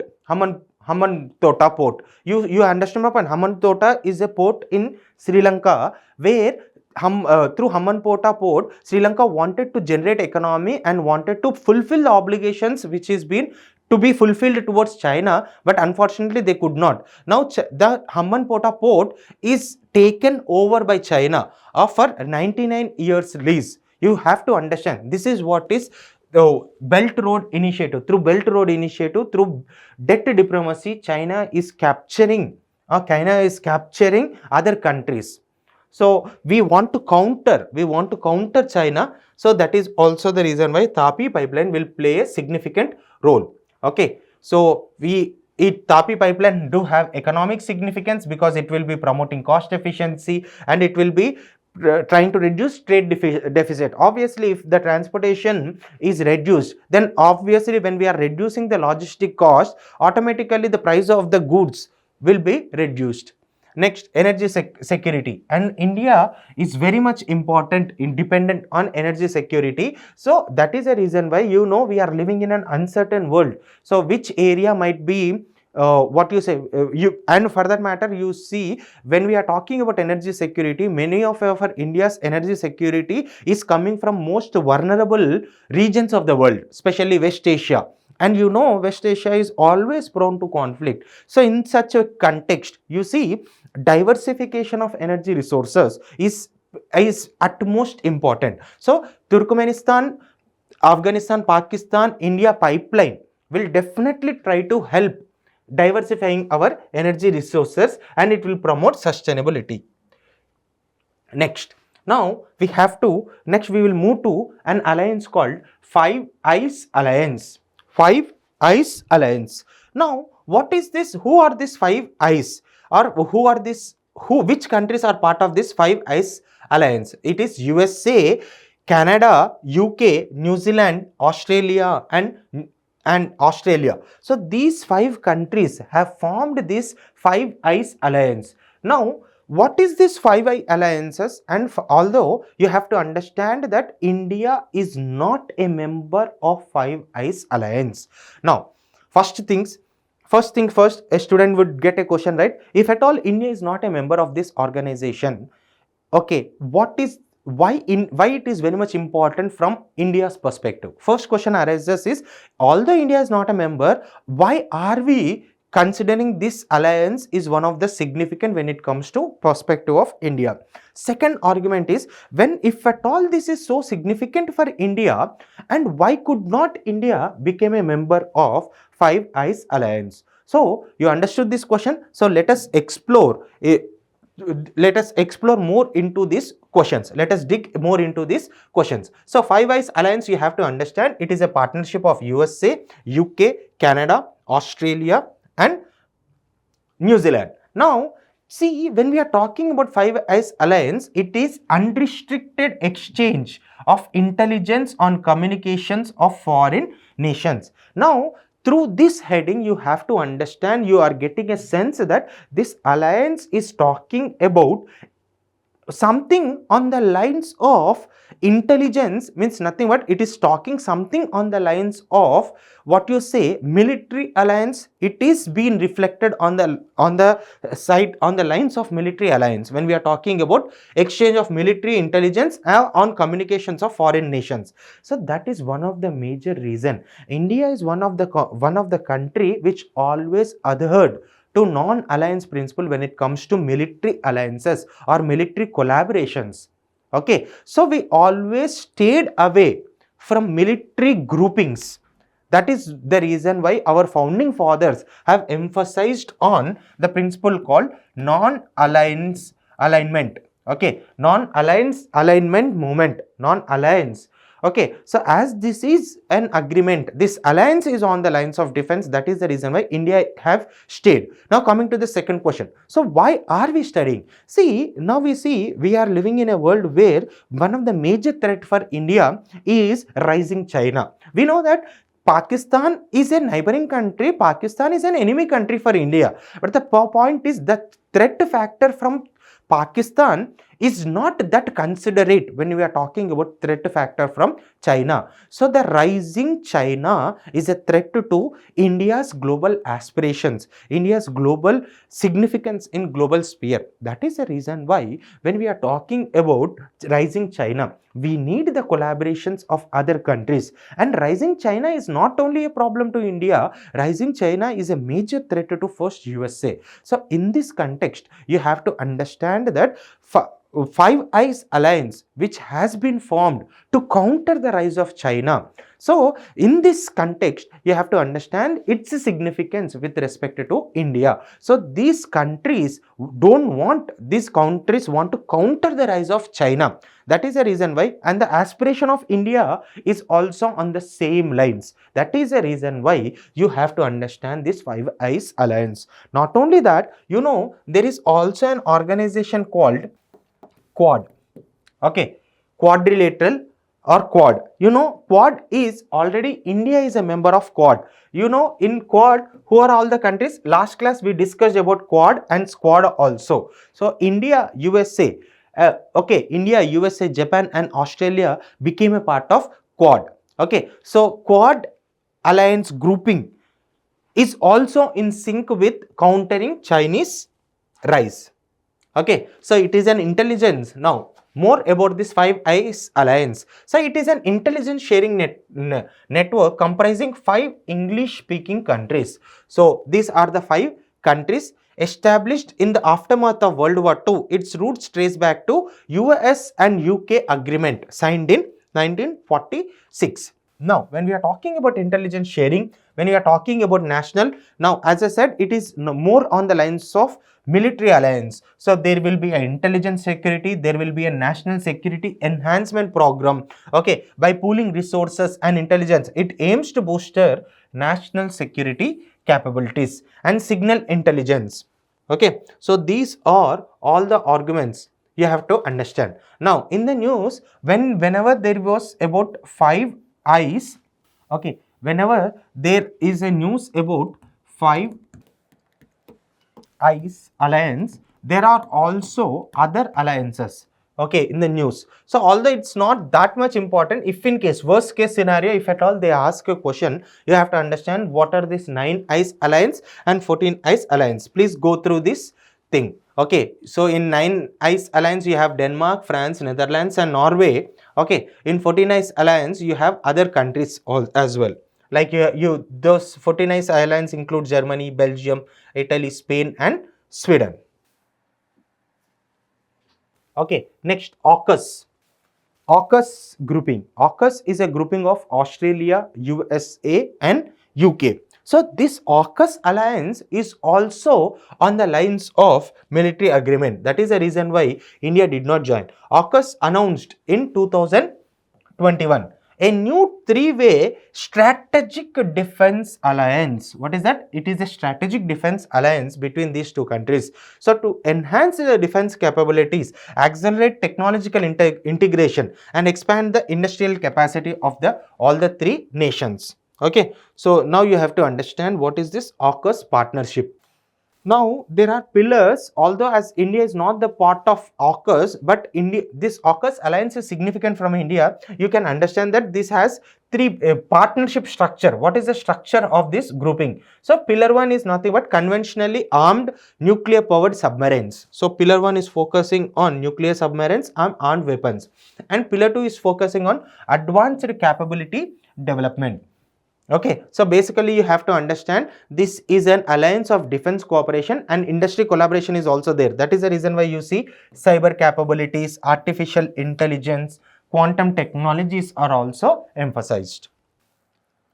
Next, I2U2 grouping. I2U2. Okay, so I2U2 is a group of 4 countries: India, Israel, UAE and USA. These are the 4 group of countries. Okay, so this is an economic cooperation agreement between these 4 countries. So through this we are trying to, through I2U2, we are trying to strengthen good relations with Middle East countries, especially with respect to Israel and with respect to UAE. In Middle East Asia, one of the most powerful countries like UAE and Israel are very much important. Israel is important for defense cooperations. Israel is important for agriculture cooperation. Israel is important for hydroponics. You know, Israel don't have freshwater resources, and this desalinization techniques are very much important. In this, Israel has this so much advanced technology with respect to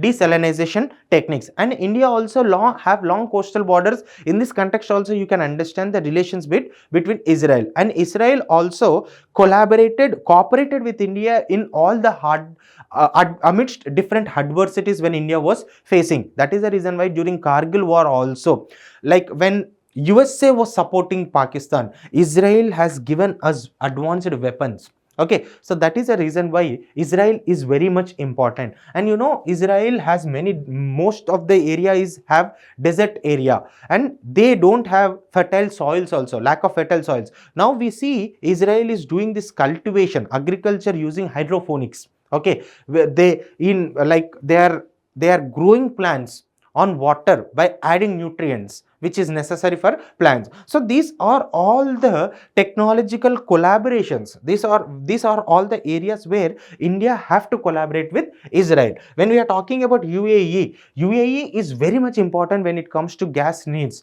Okay, so UAE contributes majority share of India's natural gas. Okay, so in this context, these 2 countries are very much important. So we are collaborating with India, Israel and UAE and USA, that is I2U2 alliance. So this is the brief background of I2U2 and why we need the collaboration of these 2 countries. Now let us discuss more about this I2U2. I2U2 group is a new strategic partnership formed between India, Israel, UAE and United States. It is also referred as very important. Nowadays, UPSC is tending to ask questions like, you know, frequently we refer this grouping as I2U2. Okay, we refer this grouping as I2U2, but there are also other terminologies, other terminologies which has been used. No, so I2U2 is being also referred as West Asian Quad or Middle East Quad or New Quad. So tomorrow, if at all you see these names in the exam, so you should not be tensed. Okay, so I2U2 is also been referred as West Asian Quad, Middle Eastern Quad or New Quad. Now moving forward, as I said, we already discussed about quad, then we discussed about squad. Now we are discussing about Middle East Quad or New Quad or West Asian Quad. So this all things which you have to understand. Okay, now moving forward, I2U2 group is a new strategic partnership formed between India and these four countries. It was established to enhance and collaborate in various areas such as, now what is that areas of collaboration with these countries are going? Water, energy, obviously energy, okay. Next, transportation, space, health and food security. In transportation also I said that when we are talking about India, Middle East, Europe economic corridor, okay, in this also we know the significance of these countries, West Asian countries, especially with respect to UAE and Israel. So whether it might be about transportation, whether it might be about space, health and food security also, these countries are collaborating with each other. The main objective of this grouping is to promote economic development, scientific innovation and regional stability. So what is the main objective? It is to promote economic development, scientific innovation and regional stability. So for this they have collaborated, these four countries have collaborated addressing their challenges and pooling their opportunities together. So what are the objectives of I2U2? To reinvigorate and re-establish American partnership globally. Okay, so we want to establish American partnership globally. Next, to enhance collaboration and engagement among the four nations in various areas such as food security, maritime cooperation, just now we have discussed. So to examine the possibility of security cooperation among the four nations and to leverage the technological expertise of India, Israel, USA and UAE to collaborate in various areas such as technology, climate, COVID, trade and security. Next, this is not an organization, but this is a report which is released by an organization. Okay, so this report is one of the major report, and you see every time I discuss this with students and I say that whenever we are talking about, whenever a report is released, if at all those reports are released annually, okay, and those annual reports are very much important. For suppose when we are talking about Swachh Sarvekshan awards, so which is released annually. So if Niti Aayog is also releasing a report annually, those are very important. But globally, when an report is being released for 4 years, okay, so such a type of reports are very much important from examination perspective. And this, why we are discussing, why I have included this report is, this is this, look at the background, look at the situation of the world. The situation of the world is so tensed that we are predicting war at any time, and we are seeing unregulated arms purchases is going on, arms trade is increasing, arms agreement is going on, military alliances are being formed. In this context, a report which is focusing majorly on imports and exports of arms is very much important. So that is the reason why the Stockholm report is very much important. What is that? SIPRI report. How do you expand that? Stockholm International Peace Research Institute. Okay, this institute would release a report called SIPRI. So SIPRI released its latest report on global arms imports and exports on March 10th, 2025. The overall, now what are the key findings? What are the key findings of this report? The overall volume of arms transfers globally remained at roughly the same level as in 2015, 19 and 2010 2014. Now, as I said that this is a report which is released for every 5 years. So, from earlier we have this data from 2010 to 2014 and next 2015 to 2019. So, now the report is highlighting that overall arms imports and exports which have happened globally was on the same lines which was existing, which was present, the data, okay, between 2015 19, how much was the amount, how much was the volume, how much was the volume during that period, and how much was the volume during 2010 to 14. So that volume is same. Okay, but when we are talking about volume is the same, but you see the countries which are importing will be changed. Definitely you can take a guess, like from 2000, when we are talking about from 2020 to 2024. So this report which was released recently is talking about 2020 to 2024. Now you can tell me which country might be importing and which country might be exporting more arms. Okay, so in this context you have to understand, in this past 4 or 5 years we see the aggression of Russia on Ukraine, Russian-Ukraine war. So but obvious the argument here is Ukraine might be importing more weapons. And you also know that India is also one country which is always the largest importer of arms. So this is how you have to understand. So did anything change in this context? So what are all the changes which we have seen that you have to understand? So increasing imports in Europe and America were offset by decrease in other regions. Now Ukraine became the largest arms importer.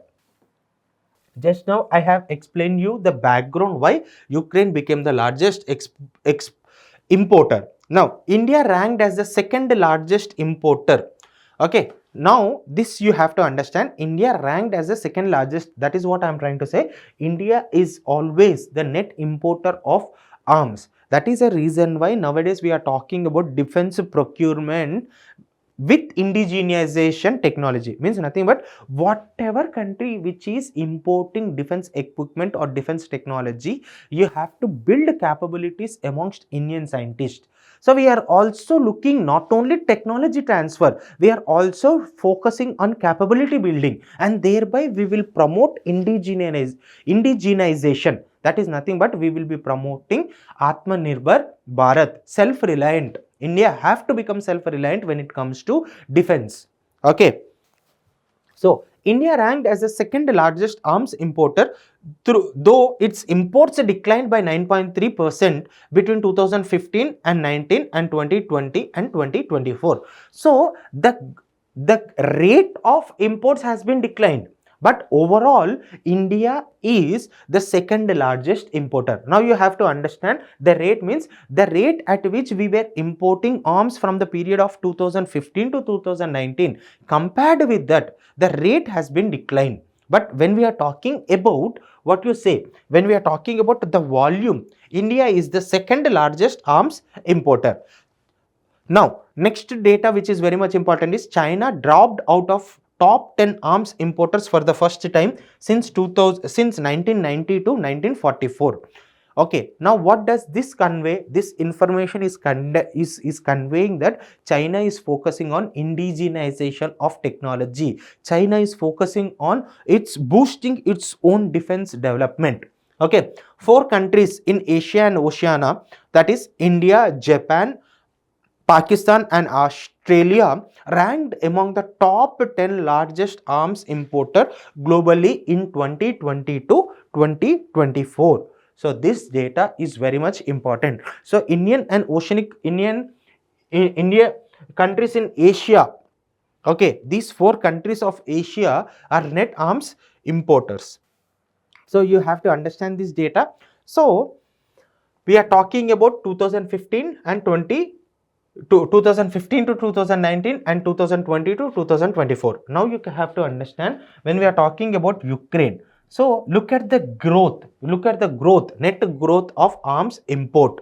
Now when we are talking about India, see this is what compared to 2015-19 we see net decline. the growth rate has been declined from 9.1 to, so from 9.1 to 8.3, the growth rate has been declined, but overall India is the second largest. So 8.8 is Ukraine, second is 8.3, that is India. Next, you have to understand the third position is Qatar has the third leading importers of arms. And you have to see, compared to 2015, this data is also very much important because comparison between India and Pakistan might be asked. When we are talking about comparison, net growth rate has reduced, but when we are talking about net growth rate of arms import with context of Pakistan, it has increased. Okay, so Pakistan is importing more arms compared to previous years. Pakistan arms import increased by 61% between 2015-19 and 2020-24. And you know who is the net importer, net supplier of imports to Pakistan? It is none other than USA. USA is focusing on more. See, when we are talking about USA, USA is major imports of USA is USA imports arms, USA imports war. Okay, so whichever country is trying to mobilize arms, USA supplies that arms. For that matter, you know, when we are talking about Ukraine and Russia war, one of the major reason, when you understand the when you understand the underlying reasons, the reason for India and the reason for Russia and Ukraine war is, you can, if people are having basic idea about international relations, you will understand that this tensions between Russia and Ukraine was escalated by USA. Why? Definitely USA want a new country to wage war, and that country should depend on arms of USA. You understood? So this was the strategy of USA. This is the, what you say, wicked game which is always paid by USA when it comes to importing arms. So China remained its dominant supplier, providing 81% of Pakistani arms import. African arms import fell by 44% from 2015 to 2020. This is very important and very valuable information, because nowadays we see African nations also, the tensions amongst these African nations are gradually coming down. Okay, so Africa is moving towards peace. Brazil arms import increased by 77%. So these are all the data you have to understand. So India remained the biggest arms export destination for both. Okay, so for both Russia and France, India remained the biggest arms export destination. So after Russia and after France, you have Israel, USA and Israel. So these are the top 4 arms exporting countries to India. So Russia at one point of time, you have to understand that more than 60%, nearly 60% of our arms imports were from Russia. Gradually you see the percentage of Russia is falling to 36%. So you can understand that. So nearly at one point of time, from 2010 to 2024, more than 70% of imports were from Russia. But now gradually we see the arms imports from France, from Israel, from USA has increased. India has signed major military contracts with France. Okay, Rafale jets, we are purchasing it from France. Now, major arms exports. United States increased its share of global arms exports to 43%. Russia arms export declined by 64%. You have to understand that one of the major export destination for Russia is India. Now we see the share of these exports of Russia's arms exports to India has been declined. Then you can clearly see its decline. Okay, so France surpassed Russia as the second largest arms exporter with 9.6% of global share. You have to understand the share of Russia was taken over by France and USA. Italy climbed from 10th to 6th place. So Italy is also becoming one of the top arms exporting nations. European arms imports surged by 155% due to imports. When we are talking about Ukraine, okay, rearmament efforts, due to rearmament efforts means rearming themselves. Disarmament means demilitarizing yourself, disowning the weapons. Rearmament means you are owning more weapons. Okay, so that is rearmament. Ukraine alone accounted for 8.8% of global arms import. Okay, so this is the story with respect to CIPRI. About CIPRI. CIPRI is a leading global think tank that analyzes global security, arms, trade and military expenditures. And when was it established? It is established in 1960. It provides independent research and conflict. It provides independent research on conflicts, defense policies, and arms transfer. And it does an comprehensive global survey on arms transfer. Okay, this is the story with respect to CIPRI.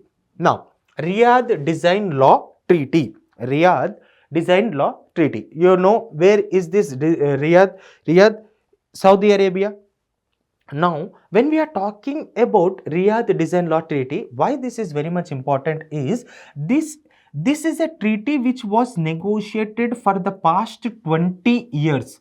For the past 20 years, this treaty was under negotiation and finally this treaty was finalized. Now, when you are talking about it is Design Law Treaty. What is this Design Law Treaty? You see, every creative idea, every unique idea, every path breaking idea, every design you make, every new discovery you make, everything have to be protected. Means nothing but that is what we are trying to talk about, intellectual property rights. So your innovation, if at all it is been rewarded, if at all it is been protected by making sure that it is not being copied by some other, then you see the scope for improvement, the scope for further research will be developed. So this is how you see this new innovations or new discoveries will motivate people to work hard. So on the same lines, there was so much of discussion with respect to designs. So we see one design which is in the market, next day you see if at all a new product is released, you see a duplication of that product will be happening, will start from the next minute. Okay, so in this context, so protecting intellectual property rights, protecting designs is very much helpful. And for that matter, when we are talking about these designs, small industries like micro, medium industries, they work on this, they work hard on this. So when they are not reaping the benefits for their hard work, then you see they will not be able to compete in the market. In this context, you have to understand this Riyadh Design Law Treaty. India has signed the final act of Riyadh Design Law Treaty recently. It is a landmark agreement adopted by member states of the World Intellectual Property Organization. Okay, so we have to discuss, you have to understand that it is an agreement which is been mediated, which is been led under the ambit of World Intellectual Property Organization, WIPO. The treaty, what is the treaty focuses on? The treaty aims to streamline and harmonize global design protection frameworks. I am talking about global designs, their frameworks, and emphasizing inclusivity. Means nothing but inclusivity. How it emphasizes inclusivity is protecting what you say grassroots level innovations and support for innovation. So this is the broader outline of this treaty. Now, what are the key features of this Riyadh Treaty? It provided relaxed time limits for application. So earlier there was so much of what you say regarding applications, there was so much time restriction. So there was a relaxation. Next, you see reinstatement of lost rights and addition of priority claims. So whichever law, like earlier also there was so much of what you say, innovation made. So if someone have lost their rights in protecting their ideas, so we will be providing that ambit of opportunity. And they also simplified the procedure. You see, when we are talking here, most affected, most benefited because of this treaty is micro, small and medium enterprises. So you have to understand that until and unless you are not simplifying this process, it will be difficult for them to cooperate, to understand. Okay, option to file multiple designs in single application. So these are the designs. Now, how it will benefit India? It will empower startups. So whatever startups which are working on design, so it will empower those startups and MSMEs, okay, to secure design rights globally and to make their product competitive. Next, so this is about global Riyadh Design Law Treaty. Now, moving forward, okay, so just now we were discussing about Riyadh Design Law Treaty, and just now we discussed about World Intellectual Property Organization. So let us take some time and discuss about World Intellectual Property Organization. This is because this is one of the important organization when it comes to examination perspective. And under this organization, under this umbrella, under this organization, many treaties were signed. Many treaties were signed. Riyadh Design Treaty is one such treaty. Okay, Riyadh Design Law Treaty is one such treaty. There are also some other treaties and some other important factual information which you have to understand about World Intellectual Property Organization. World Intellectual Property Organization, it is a global forum for intellectual property policy, services, information and cooperation. As I said, like, World Intellectual Property is an international organization which bestows this international innovation policies. It protects this innovation. It promotes competitiveness. You know, when we are talking about Trade Secrets Act, okay, when we are talking about Licensing Act, so all these things are covered under this, what you say, World Intellectual Property. See, Paris Convention, intellectual property protection.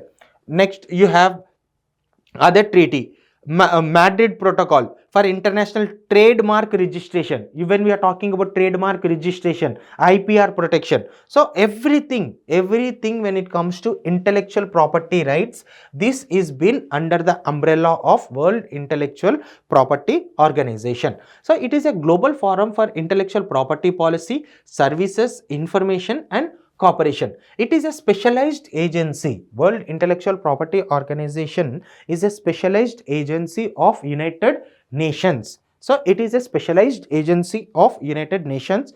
Next, World Intellectual Property Organization was founded in 1967. Very important. And the headquarters of World Intellectual Property Organization is in Geneva, Switzerland. Okay, it is in Geneva, Switzerland. When was it founded? 1967.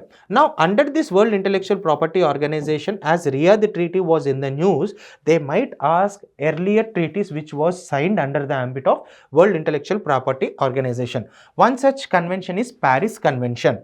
Paris Convention is for industrial property protection.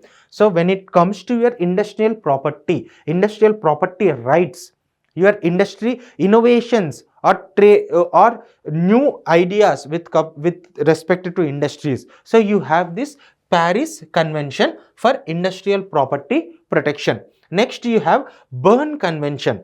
This is very important under the ambit of World Intellectual Property Organization. Berne Convention is very much important. So Berne Convention is for literary and artistic works. So if at all you have written if at all you have codified an idea and you have written a book, you understand my point? Your book should also have copyright protections. You understood? So this is being protected under Berne Convention. And if at all you have, if there is one artist who have drew a brilliant art, that have to be protected. So this type of protection, his creativity has to be recognized all over the world. His creativity should not be copied. His creativity should not be duplicated. So which is that convention which is trying to focus on this and protecting it is Berne Convention. So Berne Convention is so much important. So under World Intellectual Property, Berne Convention is very much important. Next, which is very much important, is Marrakesh Treaty. Marrakesh Treaty. Because why Marrakesh Treaty? Although it is not been asked till now, I am expecting a question from Marrakesh Treaty, because India is the first country which ratified this Marrakesh Treaty. Now, immediately a question arises. What do you mean by signing and what do you mean by ratifying? So, India signing, when we are attending a United Nations conference, so United Nations has passed some resolution. So India might be, there is a resolution might be passed about terrorism, against terrorism. So India will sign that terrorism. So that is what we call as a signing. So we are agreeing, yes, we are also wanted to be a part of this convention. That is what is nothing but significance of signing or signature. Then what do you meant by ratifying? So what is the difference between this signing and ratifying? So when we are talking about signing, you are agreeing in principle that we want to be a signatory to this organization. Next, when we are talking about ratifying, is implementing that in India. When we are talking about ratifying, is implementing that idea in India. If India signed a treaty saying that against child labor, so India agreed, yes, the world should not face child labor, world should not promote child labor. So India signing that thing. What does it mean by ratifying? Is India passing a law complementing to that international convention and implementing it in India. So that is a difference between signing and ratifying. Signing is merely acknowledging that India is a part of it. Ratifying is implementing that idea in India nationally. That is what is ratifying. You have to understand. So India is the first country to ratify Marrakesh Treaty. So what is this Marrakesh Treaty? Is Marrakesh Treaty facilitates access to published work for visually impaired individuals. So for visually impaired individuals, so whatever material, whatever access, whatever technology which is been there, so we are going to promote that to all the individuals. So facilitating access to published works for visually impaired individuals. So that is the story with respect to Marrakesh Treaty. India was the first country to ratify Marrakesh Treaty in 2014. So this is very much important. Next, you have Madrid Protocol. Madrid Protocol was for international trademark registration. Trademark registrations are also very much important. Next, you have Budapest Treaty. Budapest Treaty is also very much important because Budapest Treaty is talking about microorganism deposits for patent purposes. So it is talking about microorganisms deposits for patent purposes. Now, World Intellectual Property Organization has 193 members and India joined World Intellectual Property Organization in 1975. Okay.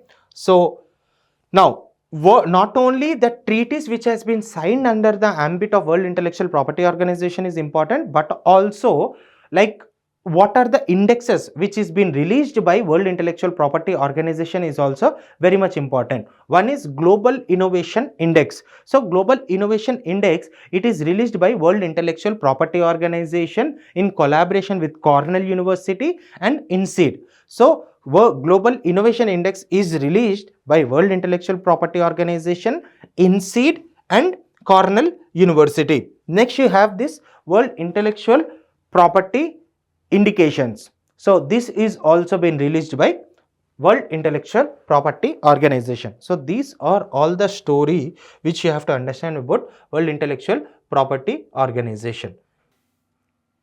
Okay, so we have discussed about World Intellectual Property Organization. Now moving forward, let's discuss about Global Plastic Action Partnership. What is that? Global Plastic Action Partnership. Now, why this organization is very much important is India is the largest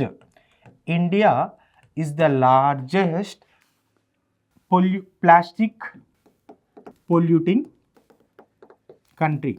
So in this context, this organization, knowing about this organization from examination perspective is very much important. What is that? Global Plastic Action Partnership. So 7 new members were being included. Why was in the news? So why this Global Plastic organization was in the news? Why was in the news is recently 7 members have been joined. Who are these new members? Angola, Bangladesh, Gabon, Guatemala, Kenya, Senegal and Tanzania have joined this global partnership for plastic. Okay, so global plastic action partnership.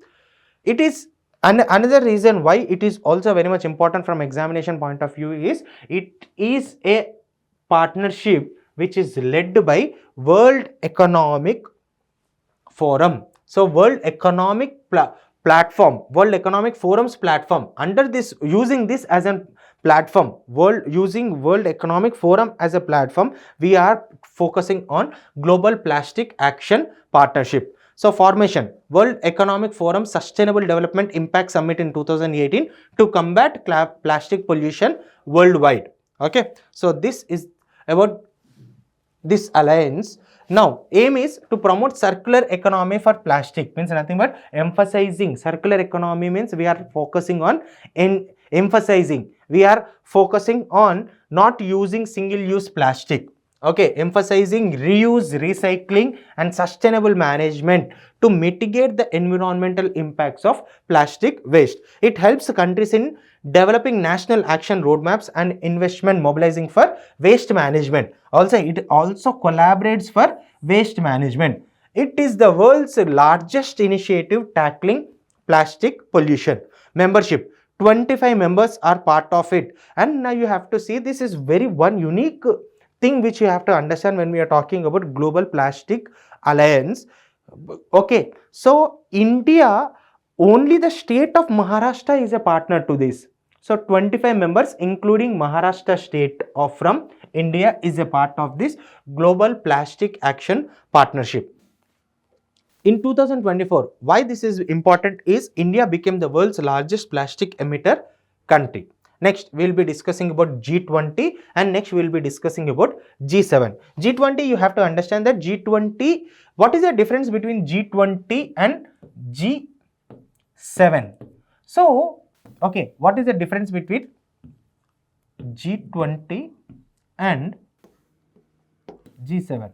So, G7 is a group of developed countries have come together and formed a group. So earlier you used to know that G7 was, earlier there was a group of G8 countries. Okay, so G8, Russia was also a member of it, but you know Russia was removed from it because of its aggressive policies towards its neighboring countries, whether it might be Crimea, whether it might be Ukraine. So that is the reason why G8 became G7. So G7 is a group of developed countries. Now what about G20? It is a group of, it is a forum of major countries of the world.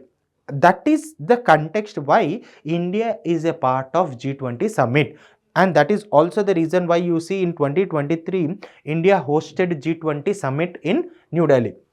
Okay, so this is the story with respect to, you have to understand the difference between G20 and G7. So G20 is a premier forum for international economic cooperation. It plays an important role in shaping and strengthening global architecture and governance on all major international economic issues. Sir, you have to understand whether it might be G7 or G20. Initially, both G7 and G20 formed as an economic cooperation organization. Okay, cooperation union. Okay, but cooperation organization, but gradually you see the scope and the ambit of both G7 and G20 has been expanded. Now both G7 and G20 is not only focusing on economic cooperation, they under the ambit of this country, this organization, every issue is being discussed. We are discussing about terrorism, we are discussing about border tensions, we are discussing about climate change, we are discussing about regional what you say peace or talks, we are talking about trade wars. Everything is being discussed under the ambit of G7 and G20. But the genesis, the origin of this both organization was on economic lines. It was initially started as an economic lines. So formation, when was this G20 grouping formed? Founded in 1999 after the Asian financial crisis as a forum to discuss global economic and financial issues. As I said, right, as a forum for the finance ministers. So initially it was a grouping of finance ministers and RBI, like central bank governors. Gradually we see the ambit of G20 has been expanded. So G20 was upgraded to the level of heads, means nothing but the, what you said, to a summit level. Summit level means the premiers of a country will meet. That is what we call as a summit. So in you see G20 summit, G7 summit. So in this you see this is a meeting place for people like all the premiers of different countries. Premiers means heads of different countries would come and meet. That is the reason why Narendra Modi will also be very much interested to go to this, okay, because he will be meeting all his old friends, and also you see the reunion of Melody also happens most of the time, and then he will be pretty much happy with that also. Okay, so now G20 was upgraded to the level of heads of the state. So in the wake up of global economic and financial crisis, and in 2009, as I said, though initially it was only about central government and central banks meeting, but when the world was going through the subprime crisis or euro debt crisis, sovereign debt crisis of Europe, under this context they have expanded it to the level of summits, means heads of countries. First G20 summit is held annually under the leadership of rotating presidency. So whenever you talk about G20 summit, there is a system called Trioca. Okay, so many people might not be knowing this. Trioca is nothing but, so G20 summit which happened in India. Okay, so after that country, in 2003 which happened in India, in 2004 which happened in other countries, and in 2002 it might happen in different countries. So these three continuous years, wherever it is been happened, these three countries will become that Trioca, means nothing but that is grouping. Trioca is a group of three countries or three member countries. So as you know, G20 summit is held annually, and you have to understand that G20 also doesn't have a permanent, permanent headquarters or permanent secretariat. So wherever the summit is happening, that will become that secretariat. So whenever you understand my point. So when G20 was happening in India, so everyone would attend this summit in India. So first G20 summit was held in 2008. Where was it held? It was held in Washington DC, USA. Okay, at next G20 summit which was held at Pittsburgh in USA in 2009. This is very much important. G20 was elevated as the main decision making body on the global economy. So which is that summit which made G20 as the main decision making body for global economy, that is in Pittsburgh summit which was held in USA in 2009. India hosted the G20 summit in 2023 on the 75th year on the eve of 75th year of India's independence. Now, what are the member countries of G20? Last year they have asked a question on members of G20. So very important. So G20 comprises of 19 countries plus 2 organizations. So what are these 2 organizations? Very important. One is European Union and another is African Union. I always tell students that, sir, last year whatever the questions have been asked, they might not repeat. So this is the prevailing opinion of many students. But nowadays the orientation of UPSC exam has changed. So UPSC last year A questions అయితే అడిగారో అవి అడుగుతున్నారు, మళ్ళీ repeat చేస్తున్నారు. Because UPSC is not repeating question. That last year question might be given as one of the statement. in the question. Now you see in one question they are giving 4 or 5 statements. So in 4 or 5 statements you might have one statement from G20. So that is a reason why you have to understand previous year's question. You have to go through previous year's questions. The orientation of examination you will get, how questions are being asked with respect to UPSC Prelims. Okay.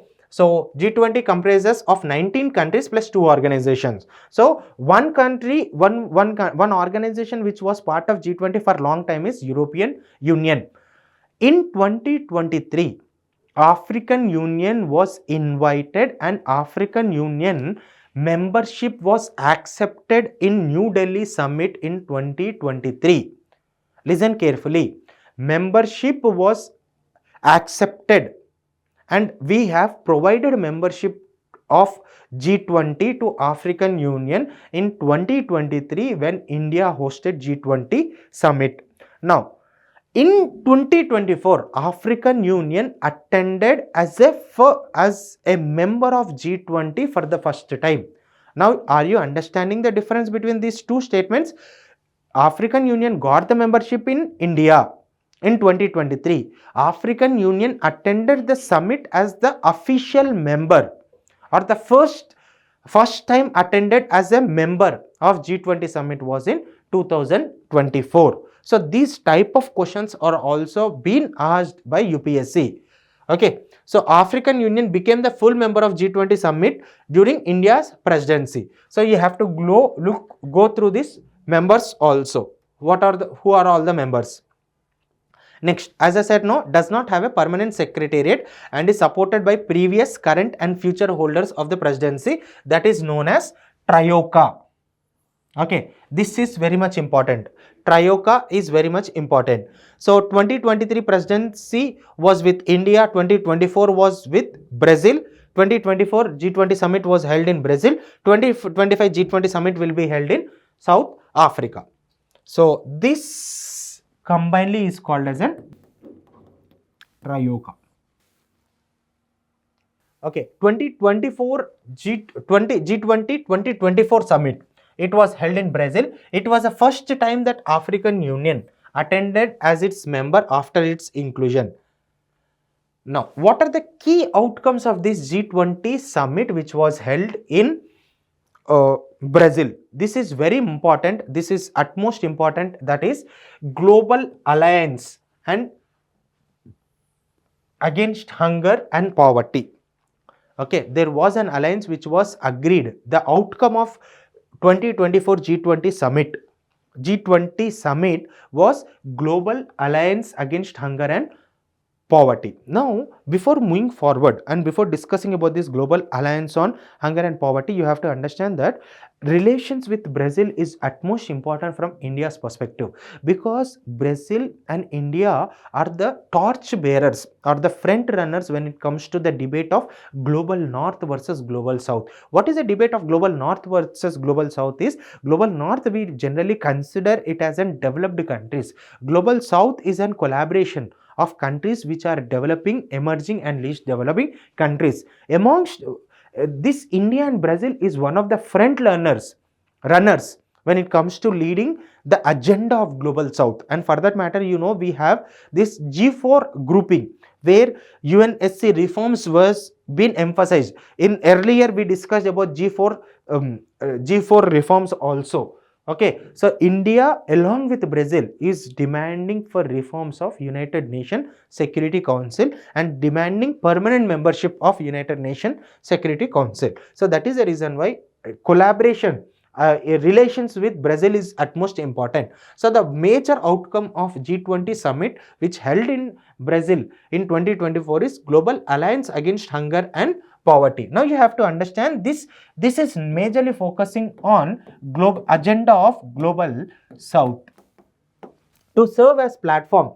for countries in need of assistance with public policies targeted towards eradicating hunger and poverty. What it is been emphasizing? It is focusing on eradicating hunger and poverty. Next, urgency for climate action. It emphasized on urgent need to take to take measures against climate action. And this this summit also emphasized that earlier we were making 2050 as a deadline when it comes to climate change targets, okay, or climate neutrality or net carbon zero emissions.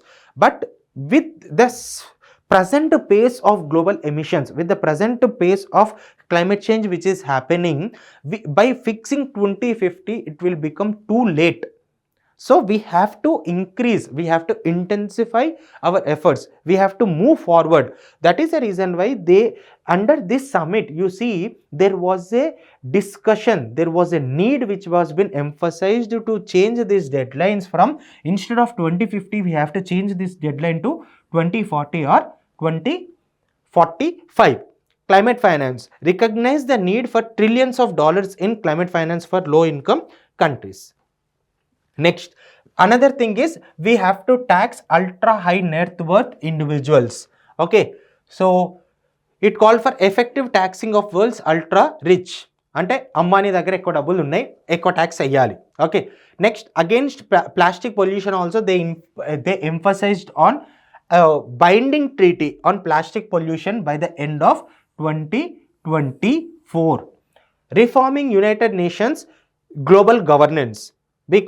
Like you see, already I have discussed about like G4 grouping.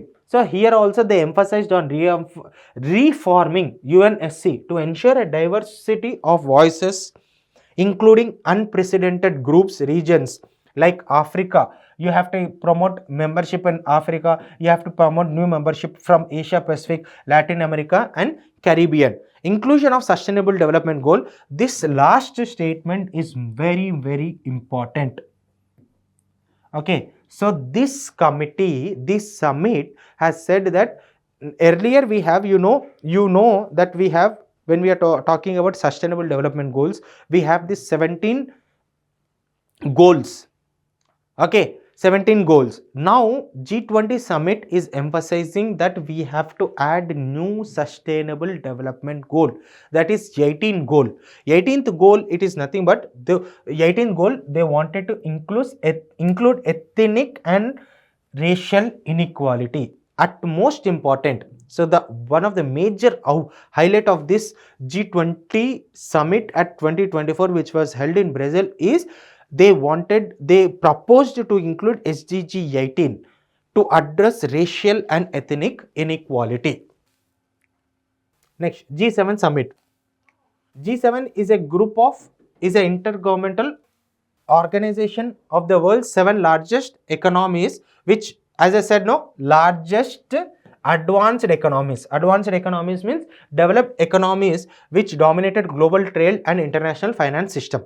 So G7 countries are, you have to understand, Canada, France, Germany, Italy, Japan, UK and USA. So these are G7 countries. Earlier Russia was also part of it, then we used to call it as in G8, but now Russia is not a part. Russia was expelled from G8 grouping. So who are these 7 countries, you have to understand. Highlight of G7 summit. So G7 summit highlight is, this is very much important from India's perspective also. So G7 summit emphasized on promoting partnership for global infrastructure and investment. What is that? Partnership for global infrastructure and investment. Under this, G7 will mobilize 600 billions by 2027 to deliver infrastructure projects to developing and middle income countries. To developing and middle income countries, they are trying to promote infrastructure cooperation and infrastructure cooperation. You understand my point? So how much they are planning? Around 600 billion by 2027. Now you have to understand, when we are talking about India Middle East Europe partnership, India Middle East Europe partnership is a part of this alliance. What is that? Partnership for global infrastructure and investment. So tomorrow if there is a question, India Middle East IMEC is one of the part of partnership for global infrastructure investment. Okay, PGII. It is correct. So, G7 support and promotes to India, Middle East, Europe economic corridor. So, in G7 nations committed to promote IMEC. So, IMEC is very important from examination point of view. You have to understand that IMEC is one such part of the project called Partnership for GII. Next, it is also been led by G7 countries. G7 also extended support for, there are other corridors. Okay, Luzon corridor. Luzon corridor is near Philippines. It is a strategic economic partnership and infrastructure corridor on the island of Luzon in Philippines. Next, Middle East corridor. Okay, Middle East corridor is, it is trying to promote infrastructure around Trans-Caspian international trade route connecting Europe and Asia. Next, you have Green Wall Initiative. So, it is a project aimed at combating desertification and land degradation in the Sahel region of Africa. So, in the Sahel region of Africa, they are doing afforestation, planting forest. Now, you have to understand Sahel region is the previous year UPSC question. So, very important Sahel region. Where is it located? It is located in Africa continent. Okay. Key highlights of India's speech at G7 summit. So, they emphasized on promoting technology to what you say, global south countries, transforming technology monopolies into tools for mass use. Means nothing but technology should not be the prerogative of global north countries. It have to be given to, transferred to global south, and it have to be used for welfare of masses. Energy highlighted India as the first country to meet this conference of parties commitments ahead of its schedule. That is the reason why you see under this mission life, Ek Ped Ma Ke Naam Pe, we are focusing more on afforestation measures. Global South emphasized India's leadership in addressing concerns of global South. Regional affairs also, they questioned Russia against this Russia-Ukraine war. Israel-Hamas conflict was also emphasized. They promoted economic resilience, promoted supply chain diversification through initiatives like G7, Partnership for Global Infrastructure and Innovation, IMEC, Mineral Security Partnership. You have to understand that in the 14-member group of Mineral Security Partnership, India is also a member. Okay, we will discuss about Mineral Security Partnership when we discuss about bilateral relations between India and USA also in the next subsequent lecture. Significance of G7 in current geopolitics. So, global governance, advanced initiatives. This is very much important. Nowadays, wherever you are see, India is focusing on promoting artificial intelligence at one hand. You have to understand, India is emphasizing in promoting artificial intelligence at one hand. Also, India is also emphasizing on regulating artificial intelligence, making sure that misuse of artificial intelligence should be stopped. That is the reason why regulating artificial intelligence regulation is being focused all over the world, and which is been, India is one such country, India is leading that initiative. That is the reason why you see Hiroshima AI process for AI regulation was being discussed. What is that? Hiroshima AI process for AI regulation, at most important because it is talking about artificial intelligence regulation. In G7 established institutions like FATF. In the subsequent lectures, we will be talking about FATF. FATF is Financial Action Task Force. Next, defender of rules-based order. The world order should be defined based on rules. Platform firm. G7 focused on resolving crisis, advocating democracy. Next, High Seas Treaty. High Seas Treaty. Sir, this High Seas Treaty is very much important. Now, when we are talking about high seas, what is this high seas is? You might be knowing that when we discuss about United Nations Convention on Law Sea, every region will be having the coastal area. Initially, you will have territorial waters, then you will have contiguous zones. 12 nautical miles will be territorial water. Next 12 nautical miles will be contiguous zones. Next, up to 200 nautical miles will be exclusive economic zones. But these are the this is how the territorial, the coastal waters are being regulated. But what about the waters beyond this national jurisdictions? Means these all areas which we have discussed, whether it might be territorial waters, whether it might be contiguous zones, or whether it might be exclusive economic zones, this comes under the national jurisdictions of respective country. Then what about the waters which are beyond these national jurisdictions? Don't you think we have the right to protect these territorial waters, contiguous waters, and exclusive economic zones? But it is also our responsibility to protect these waters, protect these oceans beyond national jurisdiction, because pollution at any place on this earth, emission of gas on any place on this earth is a threat to everyone all over the world. On the same line, pollution of waters at any place in the ocean is also threat to all the countries of the world. In this context, this high seas is trying to emphasize on protecting the coastal waters which are beyond the national jurisdictions of respective countries. That is what is high seas treaty. I think briefly you have understood that what are these high seas. Now, these high seas make up nearly 2/3 of world's ocean. You understand my point? So these high seas make 2/3 of world's ocean and 95% of its volume. They represent 95% of Earth's occupied habitat. When we are talking about these high seas, it occupies how much of the Earth's? It occupies nearly 95% of Earth's occupied habitat. But less than 1% of high seas are protected. Why we are emphasizing on this is, see, they make up nearly 2/3 of world's ocean. They represent 95% of Earth's occupied habitat, but only 1% of it is protected. That is a reason why that this led to initiating a treaty called High Seas Treaty. High Seas Treaty is referred as Paris Agreement for Ocean. I'm expecting the probability of asking question from High Seas Treaty is very high. This is utmost important topic when it comes to prelims examination. Now, High Seas Treaty. High Seas Treaty or beyond, we'll be discussing that. Areas biological diversity. High Seas Treaty or biological diversity of areas beyond national jurisdiction. What is that? High Seas Treaty or biological diversity of areas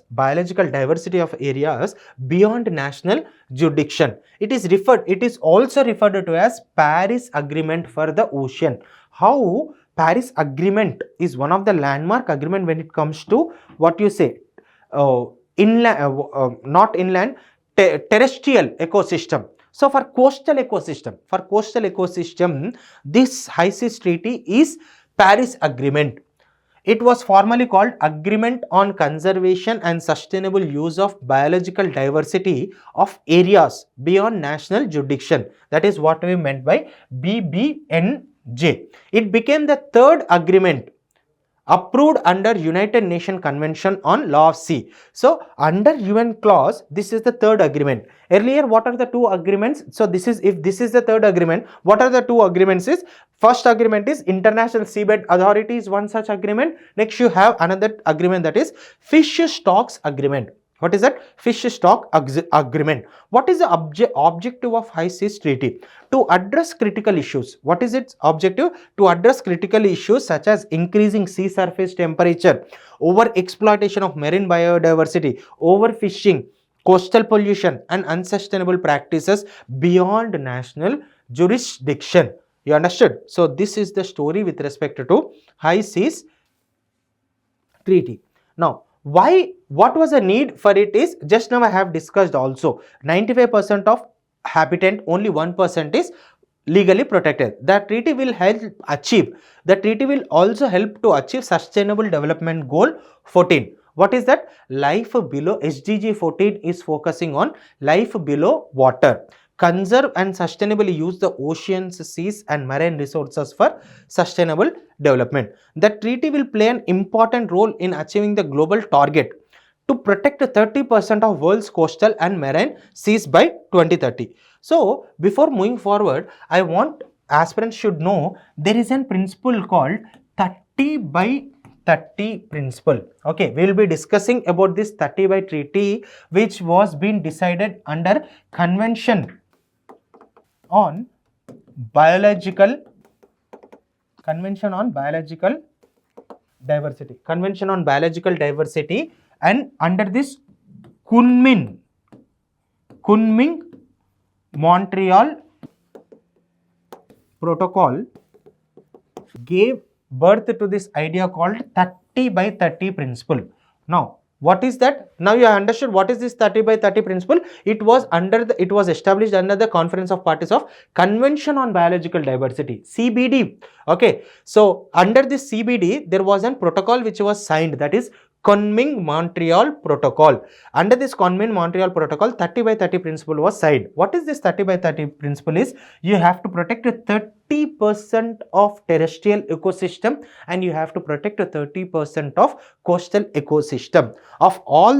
Of both terrestrial and coastal ecosystem, 30% should be designated as protected areas. You have to conserve, you have to make sure that 30% of the area is not polluting. That 30% of area, marine biodiversity which has been present in that 30% should be protected. So this is what is about 30-30 principle. Now this High Seas Treaty is focusing on this 30% of area of, okay, it is focusing on 30% area of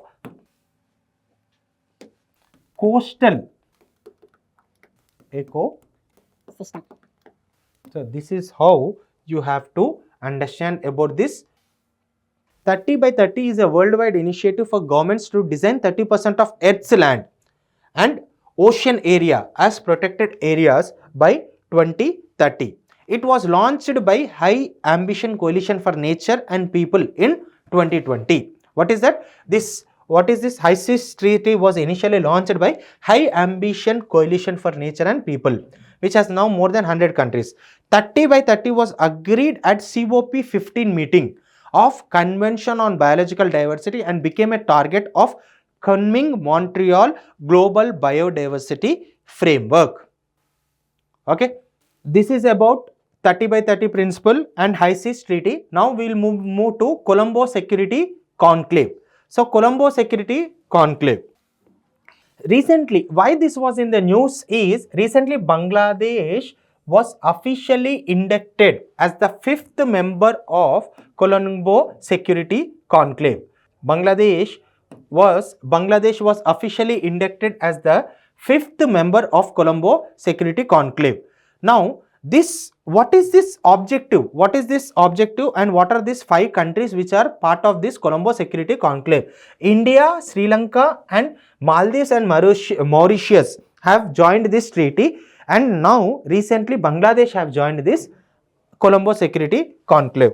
Now, by the name itself you can understand that it is primarily goals is address maritime security, responding to marine pollution and coordinating marine research and rescue operation within the Indian Ocean region.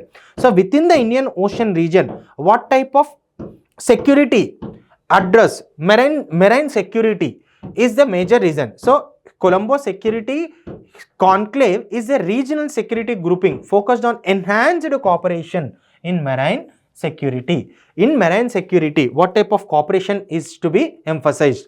So the grouping was initially formed in 2011 as trilateral maritime security partnership between India, Sri Lanka and Maldives. Gradually Mauritius joined.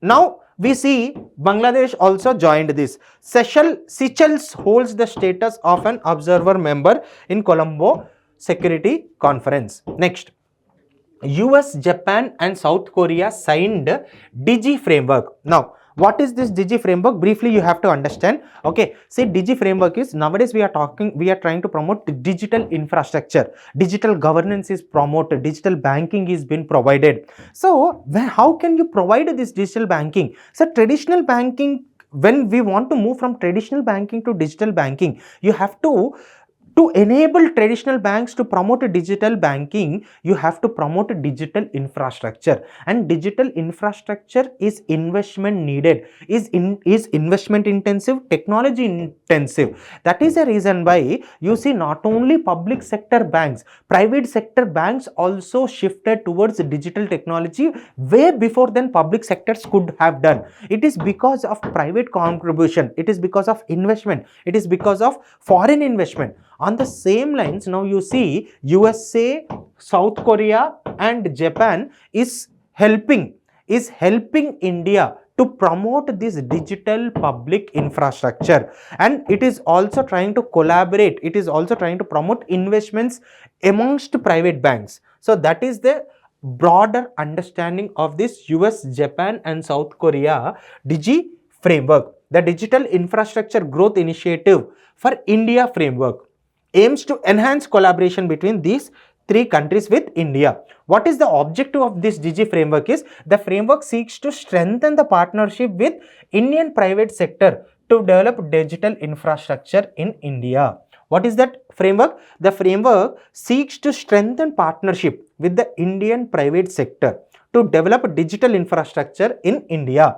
Now, how it is trying to do is, there is a partner agencies. One is you have Japan Bank for International Cooperation and you have US International Development Finance Corporation. One is that US International Development Finance Corporation and Export Import Bank of South Korea. So these three are been collaborating and promoting digital infrastructure in India. So this is the story which you have to understand. The framework, what does this framework will be do? It will be supporting projects in ICT, it will be trying to promote 5G, it will be helping in laying optical fiber, okay, coaxial cables, all these things. It will also promote smart cities, it will also promote e-commerce, artificial intelligence, quantum technology. So this is about this digital public infrastructure. Now digital public infrastructure, how it will be helping is digital public infrastructure. How this digital public infrastructure is going to help is, it will be definitely, you see,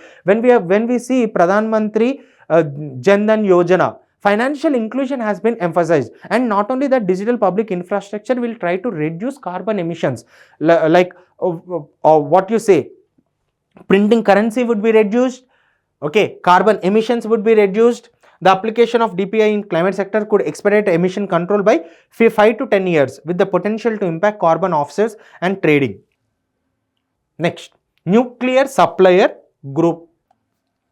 Okay, before going about nuclear suppliers group, okay, before going forward about nuclear suppliers group, now every student aspect have to know about export control regimes.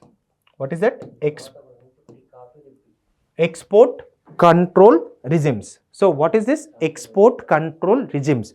Export control regimes means nothing but, you know, what is a major threat which is being faced by the world?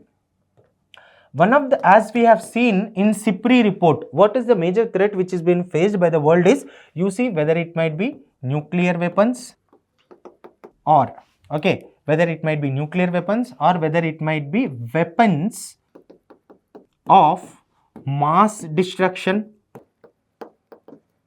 or chemical and biological weapons. Next, you have advanced missiles. Next, you have, like what you say, unmanned aerial vehicles. Nowadays unmanned aerial vehicles దాన్ని మనం ఏమంటాం అంటే drones అంటాం. Okay, so these are all the major threats to global peace. Now when I am saying that this is a major threat is, but you see, these are also very much needed to protect its country. So to protect national security, you have to understand that India have to focus on developing defense. Why? India is second largest defense import countries, because to promote its national borders we need defense equipments. So in this context, defense equipments are very much needed to protect national security, but you say amassing of weapons is also a threat to global peace. So how do you draw a line? Is nothing but we have to make sure that every country should be responsible weapon countries or responsible nuclear power countries, or we have to make sure that this weapon should not be going into the hands of non-state actors, or this weapon should not go into the hands of rogue states. You understand my point? So taking this idea into consideration, what we have started is there is a grouping which has been started, that is what we call as an export control regime. Now what is this export control regime? Is export control regime, through export control regime countries are being formed as responsible groups and formed as a closed groups, and making sure that any collaboration is done will be done amongst themselves only, and they will only collaborate amongst themselves, and they will make sure that no export is being transferred out of these members or out of this group. That is what I meant by export control regime. I'll give you an explanation with respect to export control regime. One such group is NSG. What is that? NSG. One such grouping of export control regime is NSG. Okay, NSG, Nuclear Suppliers Group, is an export control regime. What happened is, export control regime is, as I said, weapons are needed to protect national borders, or security for a nation will happens only when there is a defense is strong. See, when defense is strong, it will create deterrence factor, it will create fear factor. That is the reason why amassing weapons is also very much important. But you see, when we are talking about nuclear, so nuclear material has the capability to be used for dual uses. One is for civilian purpose, one is for weapon grade missiles. Now, when we are talking about nuclear supply, nuclear has two things. One is for electricity generation. Civilian use means for electricity generation. Now we have many nuclear power plants, small nuclear power plants. Through nuclear material only we are generating electricity. So in India we are also increasing this generating electricity through nuclear material, because generating electricity through nuclear material is less carbon intensive and almost on the lines of like emissions, except from nuclear wastage, which is been a byproduct of nuclear reactors. You see, it promotes clean energy. So that is the reason why generating electricity through nuclear material is very much important. So this is the civilian use of nuclear material. But unfortunately, by what you say, through nuclear material also you can develop nuclear weapons. So as nuclear material has dual use, it can be used for civilian purpose, it can be also used for developing weapons. So that is the reason why there was started an export control regime called Nuclear Suppliers Group. So India, so what is that nuclear supplier group? Now what these countries are doing is, these countries which are members of nuclear supplier group, they are saying that all the countries which have nuclear material, they are sharing amongst themselves, but promising to themselves that they will not develop weapons. And they are also controlling. First thing is, they themselves are promising that they will not develop nuclear weapons. First thing, they will use nuclear weapons, nuclear material only for civilian use. So they promised that they will not develop nuclear weapons. Second thing is, they are not going to give this nuclear material to a country which is developing, which also plans to develop nuclear weapon. So that is what is meant by export control regime. By controlling the export of nuclear material to the countries which have plans to expand this nuclear material and use it for weapon purposes, by controlling this export, they are making sure that nuclear weapons are not being developed in the world. That is meant by nuclear supplier group. You understand my point? So this is the story with respect to the concept of nuclear supplier group or export control regime. Okay. nuclear supplier group is one part of export control regime. So when we are discussing about export control regime, there are 4 export control regimes. 4 export control regimes. What are they? 1, NSG. One is NSG. Second is Wassenaar arrangement. Third is Australian group. You have fourth, that is MTCR, Missile Technology Control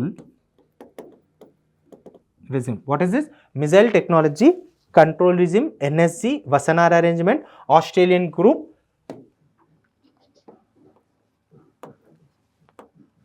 Okay, NSG, as I said, it is an export control regime. They are controlling the export of nuclear material. Now, what about Wassenaar arrangement and what about Australian group? Wassenaar arrangement is controlling the export of dual use goods. Dual use goods means nothing but when we are talking about drones can be used for civilian purpose to manage traffic. Okay, పెళ్ళిళ్ళల్లో ఎవడెంత తింటున్నాడో food అందుకని తినేటప్పుడు కూడా చూడండి drone కెమెరాలతో ఫోటోలు తీసుకుంటారు. So dual use goods, so it is used for civilian purpose, it is also used for military purposes. And conventional arms, so conventional arms, so to export these, to control the export of this, we see Wassenaar arrangement is being formed. Next, Australian group. Australian group is focusing on chemical and biological weapons. So Australian group is focusing on chemical and exports of, not only export, controlling. It's not merely about control exports, it is also making sure that the world should not possess chemical weapons and biological weapons. So when we are talking about Australian group, you know, Iraq, Saddam Hussein was being criticized because he started manufacturing chemical and biological weapons also. That was the reason why he was executed. Now when we are talking about missile technology control regime, this is talking about advanced missiles. Okay, so missiles. So these 4 are export control regime. So what does this export control regime do? It stops the control of these exports and it will also vouch to stop manufacturing these chemical biological weapons and stop manufacturing advanced missiles, which is a threat to world. So this is the story with respect to export control regime. So there are 4 export control regime. Now what is that information which you have to know about this export control regime is India is not a member. Okay, India is not a member of NSG. India is not a member of NSG. Wassenaar arrangement, Australian group and MTCR, India is a member. China is not a member of MTCR. So China is not a member of MTCR. Now, so India is not a member of NSG. But you know, మరి ఇండియాలో చాలా nuclear power plants ఉన్నాయి. Where there is a collaboration of Chinese, there is a collaboration of USA, there is an collaboration of Russia. When it comes to Tamil Nadu power plant, you say Russia technology has been supporting. When you are talking about different power plants, USA is collaborating, Canada is collaborating, Australia is collaborating. How does it happen? Why India is not a member of NSG? Okay, so this you have to understand, but for prelims perspective, you need not know about this more into detail. See, the reason why India is not a member of NSG, briefly I will tell you. India thinks that if you want to become a member of NSG, you have to sign a treaty called NPT treaty, non-proliferation treaty.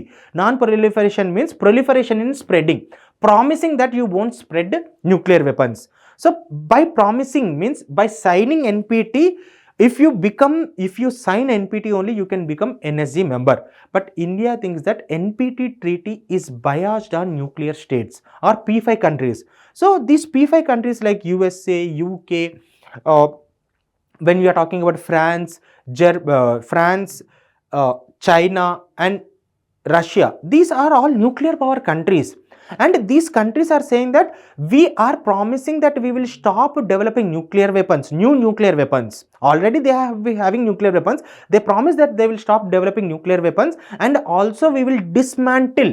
And మా దగ్గర ఉన్న nuclear weapons కూడా dismantle చేస్తాం, నీళ్ళల్లో పడేస్తాం, okay, స్పేస్లో store చేస్తాం అని చెప్పారు, ప్రామిస్ చేశారు. But you see this promise was not fulfilled. But this NPT is saying that India you should stop developing nuclear weapon. So now do you think that if China is having nuclear weapon, India is not having nuclear weapon, it might be a threat to national security? That is the reason why India did not sign NPT. But India got waivership, that is NSG waivership వచ్చింది India. So India has been got NSG waivership. Why India was not a member? Because India is not a signatory of NPT. Why India is not a signatory of NPT? Because NPT is biased towards these powerful countries. That is the reason why India did not sign. But why India wanted this waivership of NSG? Because India wanted this nuclear material, although India is not having this nuclear material. Only now we found that thorium reserves or monazite reserves in Kerala. Okay, now we are figuring out nuclear reserves, but earlier we did not have that nuclear reserves. So that is the reason why for nuclear material we need collaboration with these countries. So that is the reason why India got waivership.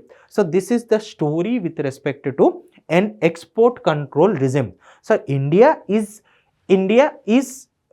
member of 3 export control regimes. What is that? Okay, whether it might be India is a member of 3 export control regime: Wassenaar Arrangement, Australian Group, Missile, MTCR. But India is not a member of NSG. But India got NSG waivership. And this India got this waivership because of diplomatic victory of India and USA. USA vouched for India's waivership. Okay, now India is aiming to become member of NSG. But only thing which is stopping India from becoming NSG member is India is not a signatory to NPT. So this is the story with respect to export control regime. International ILO, International Labour Organization. When was this established? In 1990. Based on which treaty? Treaty of Versailles. Okay, based on this Treaty of Versailles, India have, okay, based on this Treaty of Versailles, International Labour Organization was started. How many member states? 187 member states. 186 are UN member states, plus 1 is Cook Island. Now you have to understand that Cook Island is not a member of United Nations. Now very important is India is founding member of ILO. India is a founding member of ILO. Where is this headquarters of ILO located? Headquarters of ILO is located in Geneva, Switzerland. It is a specialized agency of United Nations.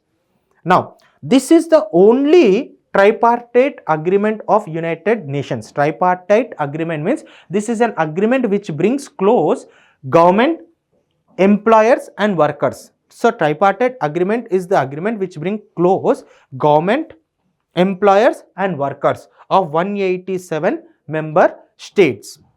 Now this is what International Labour Organization brings employers and employees together.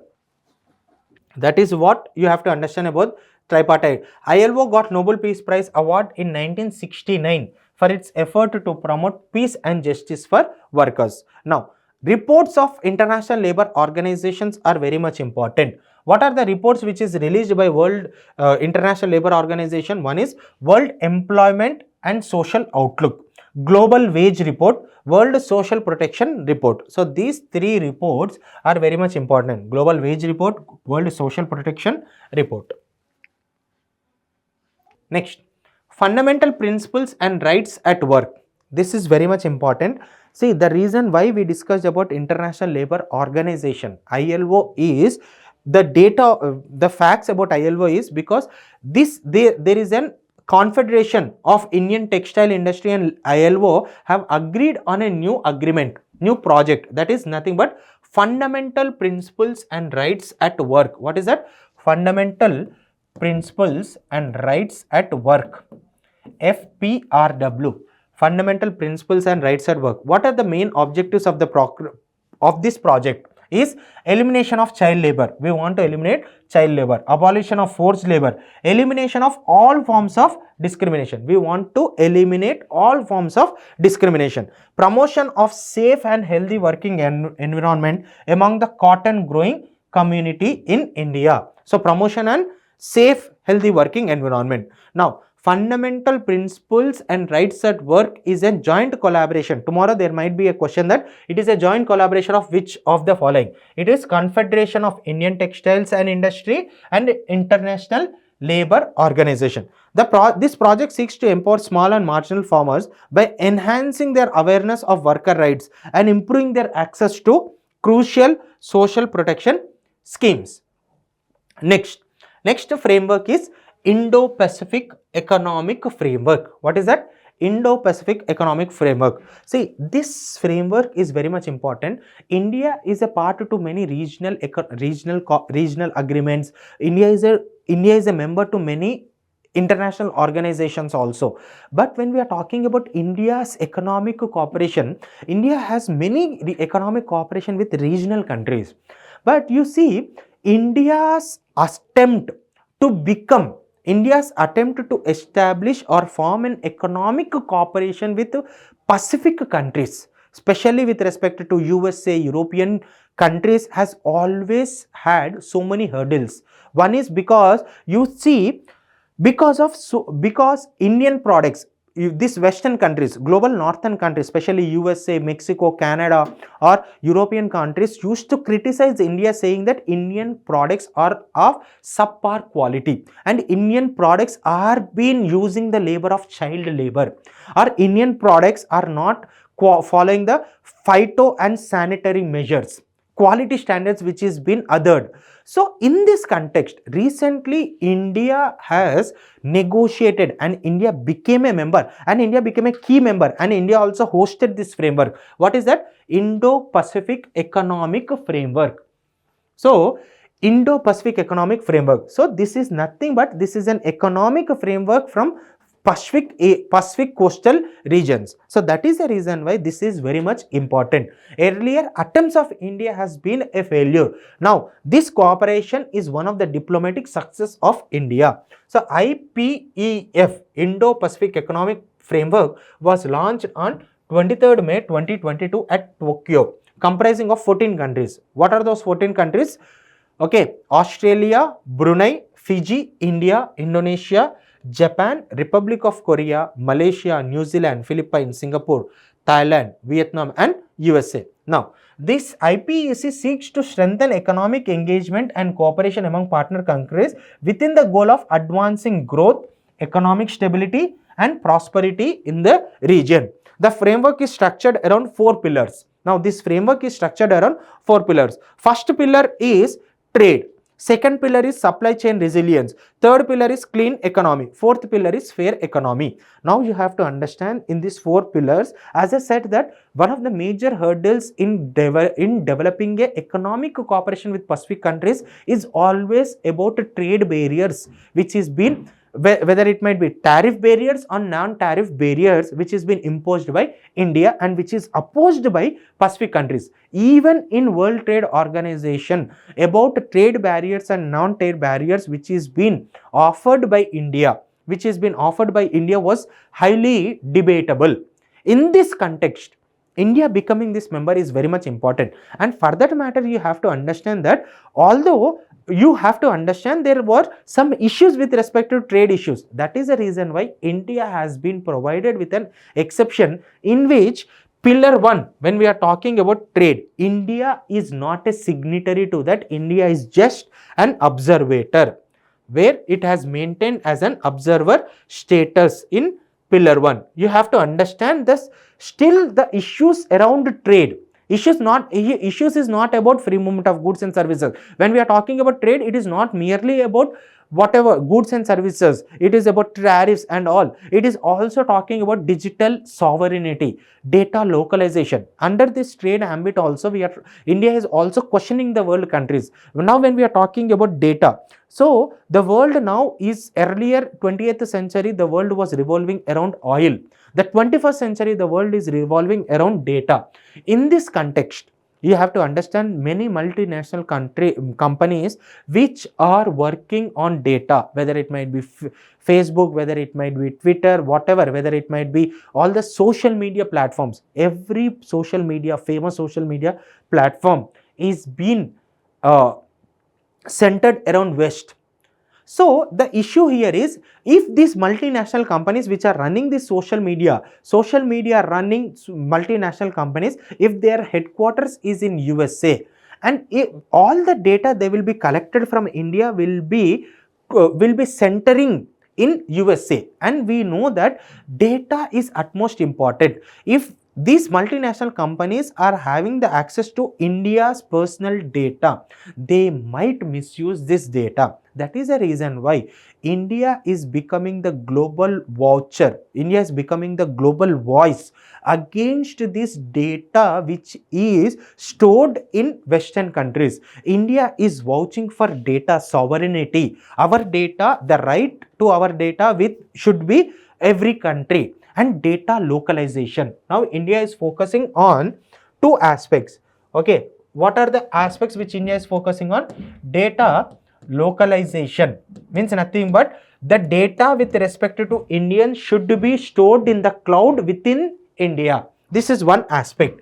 Next, data sovereignty. The sovereign right with respect to data should be with India. So these are all the issues which are being focused under this Indo-Pacific economic framework under this dimension of trade. So that is the reason why India did not become a signatory to Pillar 1. Pillar 2, Pillar 3, Pillar 4, India has joined these pillars because there are no other hurdles to this thing. We discussed about World Intellectual Property Organization when we discussed about Riyadh, this and TT. Now, Financial Action Task Force. What we know so far about Financial Action Task Force? This is an initiative of G7. Now, you have to understand that Financial Action Task Force is an organization which is focusing on curbing money laundering and thereby curbing terrorism. You understand my point? So, these are the basic aspects you have to know about Financial Action Task Force. It is an intergovernmental body. It is an collaboration of government, okay, to prevent and combat money laundering and terror financing. What is the major aim of FATF? Is money laundering and terror financing, to control money laundering and to control terror financing. You know, money laundering is used as a means to also fund through this money laundered, through this black money, you see terror financing is being done. So Financial Action Task Force headquarters is located at France, Paris. Now, established in 1989, just now we discussed about G7 summit. Who are the countries? Membership is 40 members, 38 countries plus 2 organizations. What are these 2 organizations? Very important. So, whenever apart from members, individual member countries, if at all there is any organizations which is part of it, those organizations are very much important. So under this there are 2 organizations. One is European Union and other is GCC, okay, Gulf Cooperation Council. Major countries which are members to Financial Action Task Force is, okay, USA, India, China, Saudi Arabia, UK, Germany and France. India became a member of FATF in 2010. How this FATF will be controlling this money laundering and terror financing is, it will be looking into the role of states. If some states, you see, when terrorism has been there, terrorism needs some location, geographical terrorism. If at all terrorism to become successful, terrorism to flourish, they need geographical location, they need finance network. So how to curb terrorism is by eradicating by not providing by not providing safe havens to promote terrorism, first thing. But second thing is by controlling this terror financing network. Okay, so this is what, so Financial Action Task Force is trying to address these two aspects by questioning the countries, by shaming those countries, by making them into grey list, blacklist, and saying that you are acting as a safe haven for terrorism, you are acting as a safe havens to their financial networks. So this is how Financial Action Task Force would work. Okay, that is how Financial Action Task Force, it focuses on blacklist, it focuses on grey list, okay, and grey list and effects of being on the FATF blacklist. What happens if at all you are on the FATF blacklist? Definitely, if at all you are on the FATF blacklist, there will be economic sanctions. Economic sanctions will be imposed. Their trade relations will be stopped. So isolation will be, they will try to focus on isolating those countries. Okay, so effects on being FATF blacklist. Non-financial help is given to those countries by international, no financial help is given to those countries, like whether it might be from International Monetary Fund, World Bank, whether it might be Asian Development Bank or European Bank, they will stop funding. So this is how you have to control the country's responsibility in promoting this financial terrorism. So this is the story with respect to FATF, and why this is in the news is recently under the pretext of Pahalgam terror attack, India is using its diplomatic channels to include Pakistan in grey list of FATF. Earlier Pakistan was included in grey list of FATF. Now you see, again Pakistan was removed from FATF because of its efforts to curb terrorism in its own soil. Now we see again India is watching that Pakistan should be made into FATF list. Next, 150th anniversary. As I said, UPSC will be very much interested in celebrating birthdays of other people.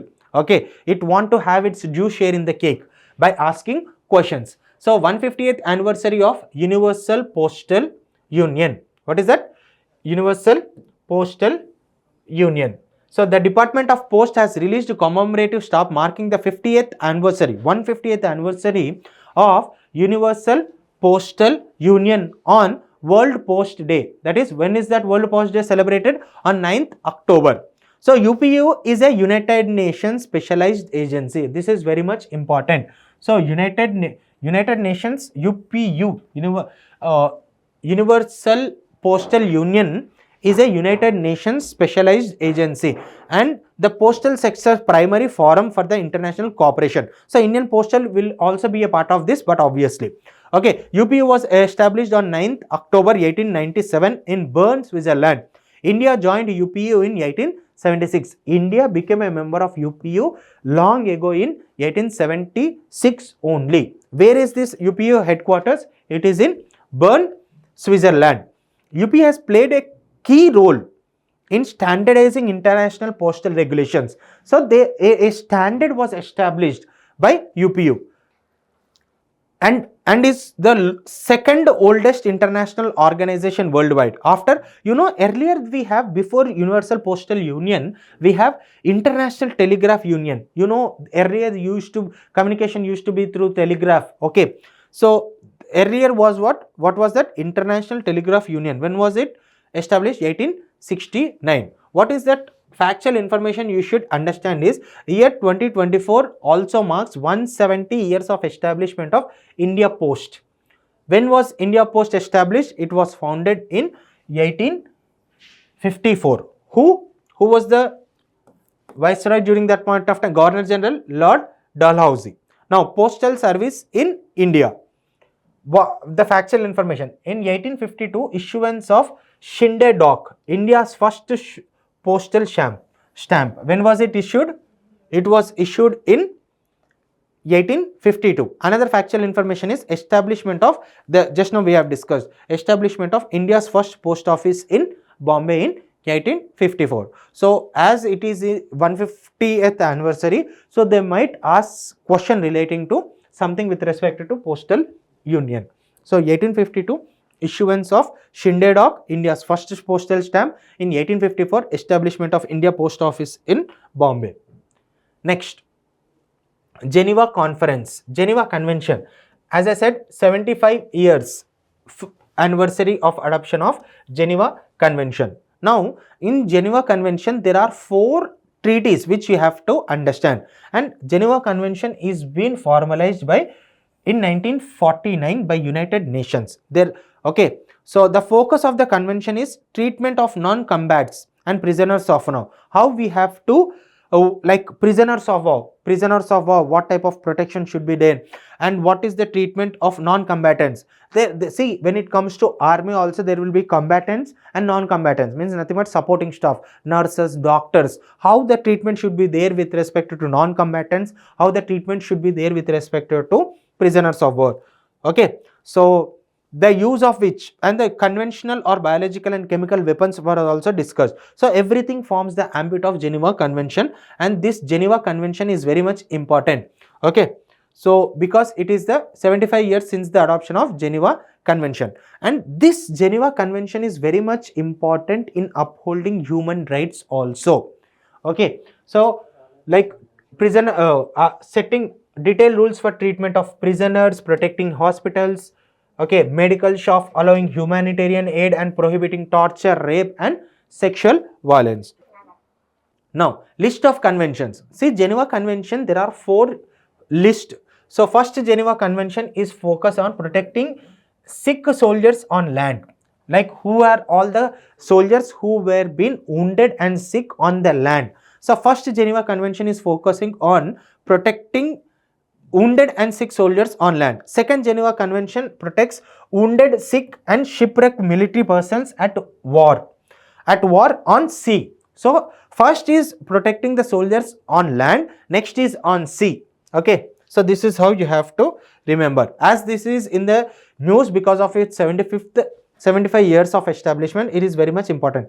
Third Geneva Convention is focusing on prisoners of war. Okay, fourth is talking about civilians, including those in occupied territory. So what about the protection of civilians in occupied territories? Why Geneva Convention is also very much important is because of Israel's illegal occupation of Gaza. So we see, and under this pretext, you see like prisoners of war is in the news. Okay, wounded and sick soldier, prisoners of war was there, and you also see Gaza. It is an occupied territory of Palestine, and they are attacking on civilians. So these are all issues which is very much connected with Geneva Convention. That is the reason why that was in the news for 2 reasons. One is for 75 years, second is for in the context of Israel atrocities against civilians in Gaza. Next, we will be moving to the Vienna Convention on Diplomatic Relations. See, recently we see tensions emerged between India and Canada, okay, regarding the Khalistan issue. Okay, so under this context, you see many countries, when India and Canada tensions were exchanging, many countries have suggested both the countries that both the countries should adhere to Vienna Convention on Diplomatic Relations. So this is one of the landmark convention. So this is one of the landmark convention on diplomatic relations. So it is a treaty that regulates the establishment and conducts diplomatic missions between the states. It was signed in 1961 and entered into force in 1964. So when was it signed? It was signed in 1961 and entered into force in 1964. Its objective is to promote the cultivation of amicable relationships between the governments by establishing a standard framework of practices and promises. You understand my point? So with respect to diplomatic relations, the standard operating procedure, the standards has been given by Vienna Convention on Diplomatic Relations. 193 states, all encompassing United Nations, are parties to this Vienna Convention on Diplomatic Relations. Next, you have General United Nations General Assembly signed a key landmark agreement that is on cyber crime treaty. Against cybercrime, you see, United Nations General Assembly has signed an agreement. So you see, this is also an agreement which was negotiated from long time, after 2 decades. Okay, so international cooperation to combat cybercrime, an agreement was signed on the floor of United Nations General Assembly. This is the first international criminal justice treaty to have been negotiated over 20 years. And you see, very important point you have to understand, aspirants have to understand, is this is a legally binding treaty. This treaty is legally binding on the parties. Crucial step towards in our efforts to address crimes like online child sexual abuse. So when we are talking about online child sexual abuse, sophisticated online scams and money laundering, so this is including, it is all inclusive. It is talking about online sexual abuse. Nowadays we see, when we are seeing online platforms, new ways of abuse against women and children are being encouraging. That is the reason why you see deep fake videos of many celebrities are are being becoming viral. Okay, so in that context you have to understand this treaty is very much important. The convention is the first global treaty to specifically address, this is the first global treaty to specifically address violence against children. Okay, so this is the first treaty which is focusing on sexual violence against children with the ICT technologies. Okay, so now you see 67% of the world's population accessed internet according to World Bank. In this context, you know, when 67 people have access to internet, you see the scope for cybercrime, the scope for cybercrime is increasing. It exposes more than 2/3 of the global population to the dangers of cybercrime. Okay, so this is how we have discussed in detail about international organization at one stretch. Okay, so all the international organization, there are a number of international organizations, but what I have done is I have cherry picked all the international issues. That is also the reason why now, see, go through my classes, you will understand that I did not impart only factual, I did not bombard you with facts. I have tried to understand, I try to explain you what is the logical reason why this topic is very much important, and I have cherry picked this topic. So going through these topics at once, you will have an idea about all the important international organizations which are in the news and why they are in the news. You will understand. Thank you so much.